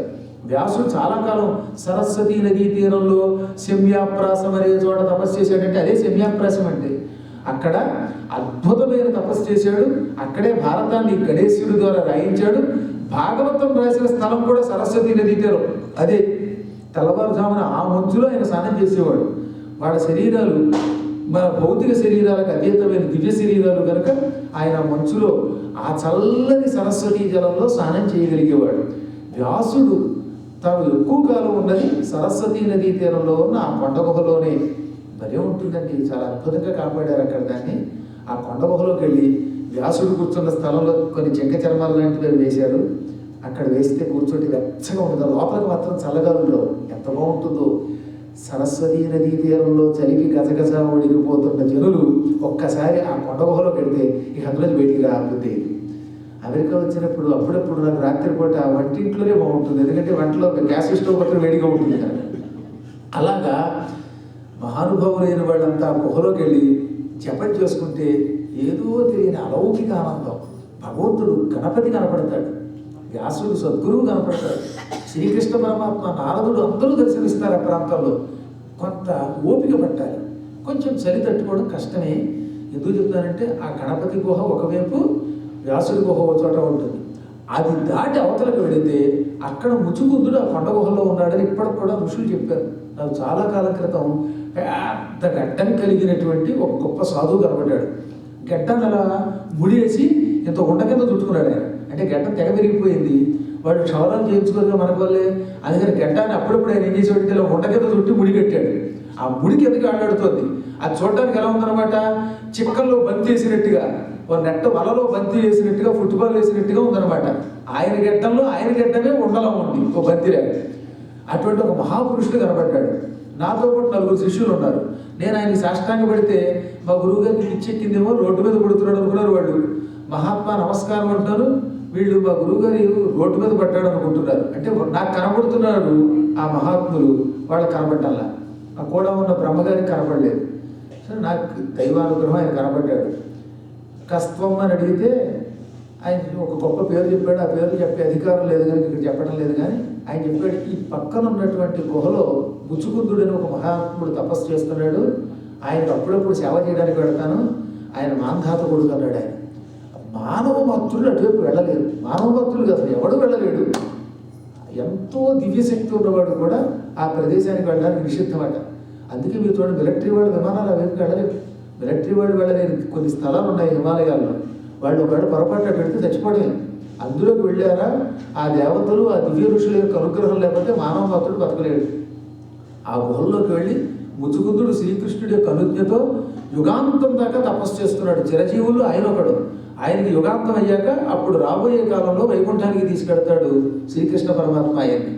అటువంటి మహాత్ములు ఎంతోమంది ఉన్నారు. చిత్రం చెప్పంటారా, వీళ్ళందరినీ అనుగ్రహించింది మన గర్గాచార్యుడి. ముచుకుందుడికి కృష్ణుడి యొక్క అనుగ్రహం కలుగుతుందని చెప్పింది గరుకుడే. మీకు ఏమి అనుమానం లేకుండా ఇంటికి వెళ్ళాక కనీసం కర్కశమీ దక్కర్లా పోతన గారి భాగవతం చదువుకున్నా మీకు అర్థమవుతుంది క్లుప్తంగా. గర్గుడు శ్రీకృష్ణుడికి పురోహితుడు, యాదవులకి పురోహితుడు, కృష్ణుడికి పేరు పెట్టాడు. భూదేవితో పాటు వైకుంఠానికి వెళ్ళి కృష్ణుడిని ప్రార్థించిన మహాత్ముడు, జ్యోతిశాస్త్రవేత్తల్లో మేటరి. ఎన్ని యుగాలు గడిచినా నాశనం కాని చిరజీవి. రాబోయే యుగాల్లో ఎక్కడ కృష్ణుడు పుడతాడో ఎరిగినవాడు. ఎన్ని కల్పములలో కృష్ణుడు ఏ ఏ అవతారాలు ఎత్తినవాడో ఎరిగినవాడు. ముచుకుందుడిని అనుగ్రహించినవాడు. ఇలా ఎన్నో ఘనకార్యాలు చేసిన మహాత్ముడు. ఆయన కూడా మార్కండేయుడికున్న ఆయువు కంటే ఎక్కువ ఆయువు కలిగిన వాడు గర్గుడంటే. మార్కండేయుడు ఆయుర్దాయం అంటే చాలా గొప్పది. ఎవరినైనా మార్కండేయ ఆయుర్దాయం వస్తూ అని దీవించామంటే అది మాటలు కాదు. అసలు మార్కండేయుడు ఆయుర్దాయం గురించి వింటే మనకు మతిపోతుంది అనమాట. ఆ మార్కండేయుడి కంటే గొప్పవాడు ఇంకొక ఆయన గర్గుడు. గర్గుడి కంటే గొప్పవాడు ఇంకొక ఆయన ఉన్నాడు. ఆయనే రామస మహర్షి అని ఒక ఆయన ఉన్నాడు. రామసుని యొక్క ఆయువు చెప్తే మీకు మతిపోతుంది. పూర్వసారి ఇంద్రుడికి కొత్త భవనం కట్టుకోవాలని కోరిక కలిగింది. ఇంకా అంతకంటే కొత్త భవనం మరెవరూ కట్టకూడదు అనుకుని విశ్వకర్మని పిలిచి ఈ ప్రపంచంలో ఎక్కడ ఎవడు కట్టని అపురూపమైన బిల్డింగ్ ఒకటి కట్టారంట. ఆయన అందమైన భవనం కట్టాడు. నాకు నచ్చలేదు, ఇది కూడా అపూర్వ భవనం కాదు, పడగొట్టి మళ్ళీ కట్టన్నాడు. దాంతో విశ్వకర్మ ఇంకో భవనం కట్టాడు. అయినా నచ్చలేదు, అది పడగొట్టమన్నట్ట. ఈ విధంగా రోజు విశ్వకర్మ భవనం కట్టడం, ఇంద్రుడు నాకు నచ్చలేదు పడగొట్టి మళ్ళీ కొత్త భవనం కట్టు అనడం జరిగింది. ఓ రోజున విశ్వకర్మ విసిగిపోయి, ఎంతకాలం అండి బాబు, ఎన్ని బిల్డింగులు కట్టినా నచ్చదంటాడు, ఇంకా కొత్త మోడల్ అంటాడు అని నారదుడి దగ్గర మొదలుపెట్టాడు. అప్పుడు నారదుడు, నీకేం పర్వాలేదు, నేను చూసుకుంటాను ఇంద్రుడి సంగతి, ఎన్ని బిల్డింగులు కట్టమండు అని ఇంద్రుడి దగ్గరకు వచ్చి, ఇంద్ర మన ఇద్దరు వెంటనే భూలోకానికి వెళ్ళాలన్నాడు. ఇంద్రుడు నారదుడు అంతటి వాడు పిలిస్తే కాదనకూడదు కదా, సరేనని బయలుదేరాడు. ఈ ఇద్దరు కలిసి హిమాలయ పర్వతాల దగ్గరికి వచ్చారు. అక్కడ మంచులో, భయంకరమైన మంచులో ఓ చెట్టు కింద కూర్చుని ఒక ఆయన ఉన్నాడు. ఆయన ఒళ్ళంతా బొచ్చే, అన్ని వెంట్రుకలే. ఒక్క వక్షస్థలం మీద మాత్రం ఒక బెత్తెడు మీద వెంట్రుకలు రాలిపోయి ఉన్నాయి. ఈ కాస్త తప్ప, నన్నగా చూడండి బట్టలకి వెనకాల కాస్త కనపడుతుంది, అలా ఈ కాస్త తప్ప మిగతా శరీరం అంతా వెంట్రుకలే ఆయన. ముందు నారదుడు వినయంగా ఆయనకి నమస్కరిస్తే, నారదుడు అంతటి వాడు నమస్కరించాడంటే ఈయన ఎంత గొప్పవాడో అని ఇంద్రుడు కూడా నమస్కరించాడు. అప్పుడు నారదుడు ఏమీ ఎరగనట్టుగా, రామస మహర్షి, ఎంతమంది ఋషులు ఉన్నారే, అందరూ గొప్ప గొప్ప ఆశ్రమాలు కట్టుకున్నారు, ఏసీ ఆశ్రమాలు కట్టుకుంటారు, అటువంటిది నువ్వేంటి ఈ మంచులో చలిలో చెట్టు కింద నెత్తి మీద ఎంత చిరిగిపోయిన చాపెట్టు కూర్చున్నావు ఏమిటి అని అడిగాడు. అప్పుడు ఆయన, నేను అల్పాయుష్కుని, వాళ్ళు రేపు పోయేవాడిని, నాకెందుకంటే ఆశ్రమాలు కొండగోహలు అన్నాడు. వెంటనే ఇంద్రుడు కదా, పక్కన అహంకారం కదా, అంత అల్పాయుష్కురా, మీ ఆయువు ఎంతో చెప్పండి, మీకు ఆయుర్దాయం పెంచడానికి అమృతం ఇస్తానండి అన్నాడు. అంటే ఈ అమృతంతో వచ్చే ఆయువు కాదు కదా, నాకు ఎందుకు, నేను పోయే కాలంతో ఉన్నవాడిని, నాకు వద్దులే అమృతం అన్నాడు ఆయన. కాదు, చెప్పండి మీ ఆయువు ఎంతో తెలుసుకుంటే దాన్ని బట్టి మీ ఆయుర్దాయానికి తగినట్లుగా నా దేవం ఉంటుంది, మిమ్మల్ని చిరంజీవిని చేస్తానన్నాడు ఇంద్రుడు. సరే అడిగావు కాబట్టి చెబుతున్నాను. 4,32,000 సంవత్సరాలు కలియుగం, దాన్ని 2తో గుణిస్తే 8,64,000 సంవత్సరాలు ద్వాపరయుగం, కలియుగాన్ని 3తో గుణిస్తే 12,96,000 సంవత్సరాలు త్రేతాయుగం, కలియుగాన్ని 4తో గుణిస్తే 17,28,000 సంవత్సరాలు కృతయుగం, మొత్తం కలిపితే 4 యుగాలు 43,20,000 సంవత్సరాలు. అలా 43,20,000 సంవత్సరాలకు ఒక మహాయుగం అని పేరు. ఈ మహాయుగం ఒకటి వెళితే నీలాంటి ఇంద్రుడు ఒకడు పోతాడు. నీలాంటి ఇంద్రులు 1000 మంది వెళ్ళిపోతే బ్రహ్మగారికి ఒక పగలు, అంటే బ్రహ్మగారికి ఒక పగలు అవ్వాలంటే 1000 మంది ఇంద్రులు వెళ్ళిపోవాలి, 1000 యుగాలు గడవాలి. అలాంటివి ఇంకో 1000 అయితే బ్రహ్మగారికి ఒక రాత్రి, అంటే బ్రహ్మగారికి ఒక్క రోజు గడవాలంటే 2000 × 43,20,000 సంవత్సరాలు. అలా బ్రహ్మగారికి సంవత్సరానికి 360 రోజులు ఉంటాయి. అంటే బ్రహ్మకు ఒక ఏడాది గడవాలంటే మనకు వల్ల 365 కాదు, 360 × 2000 × 43,20,000 సంవత్సరాలకి బ్రహ్మగారికి ఒక ఏడాది. అలాంటిది బ్రహ్మ 100 ఏళ్ళు బతుకుతాడు. అంటే బ్రహ్మ ఆయువు ఎంత అనమాట, ఒక 100 × 360 × 2000 × 43,20,000 సంవత్సరాలు. అప్పటికి ఒక బ్రహ్మ వెళ్ళి కొత్త బ్రహ్మ వస్తాడు. ఒక బ్రహ్మ చచ్చిపోతే నా ఒంటి మీద ఒక వెంట్రుక ఊడిపోతుంది, నా ఒంటి మీద ఉన్న మొత్తం వెంట్రుకలు ఊడిపోతే అప్పుడు నేను చచ్చిపోతాను. ఇప్పటికే ఇక్కడ బెత్తెడు వెంట్రుకలు ఊడిపోయాయి, ఇంకా ఇవన్నీ ఊడిపోతే నేను చచ్చిపోతాను, అల్పాయుష్కోండి, నాకెందుకు ఆశ్రమం అన్నాడు. మరి శబ్దం వచ్చింది, ఏంటో చూస్తే పక్కన ఇంద్రుడు పడిపోయి పెరాలసిస్ వచ్చిన వాళ్ళల్లో కొట్టుకోవడం మొదలెట్టాడు.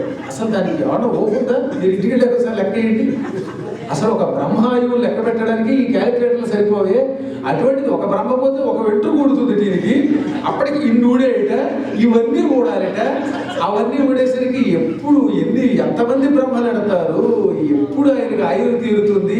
ఆయనకి నేను అల్పాయుష్కుండని అనిపిస్తుంది. అందుకని ఆయన ఆశ్రమాలు మానేసి చెట్టు కింద కూర్చుని చిరిగిపోయిన చాపను ఎత్తు మీద పెట్టుకుంటే మనం రోజుకో బిల్డింగులు కొనుక్కుంటామా? మనం ఆయుర్దాయం కలిగిన వాళ్ళమా? అనుకుని ఇంద్రుడు నాకు అర్థమైంది ఎందుకు ఇక్కడికి తీసుకొచ్చావో అని విశ్వకర్మ స్టాప్ కన్స్ట్రక్షన్ అన్నాడు. విశ్వకర్మ అమ్మాయి అనుకున్నాడు, ఏం తెలియదు అర్థం కాదు. ఎందుకు చెప్తారంటే అలాంటి ఆయువు కలిగిన రామసుడు అంతటి కాదు. కానీ మహాత్ములైన మార్కండేయుడు గర్గుడు కూడా గొప్ప ఆయువు కలిగిన జ్ఞానులు వీళ్ళు.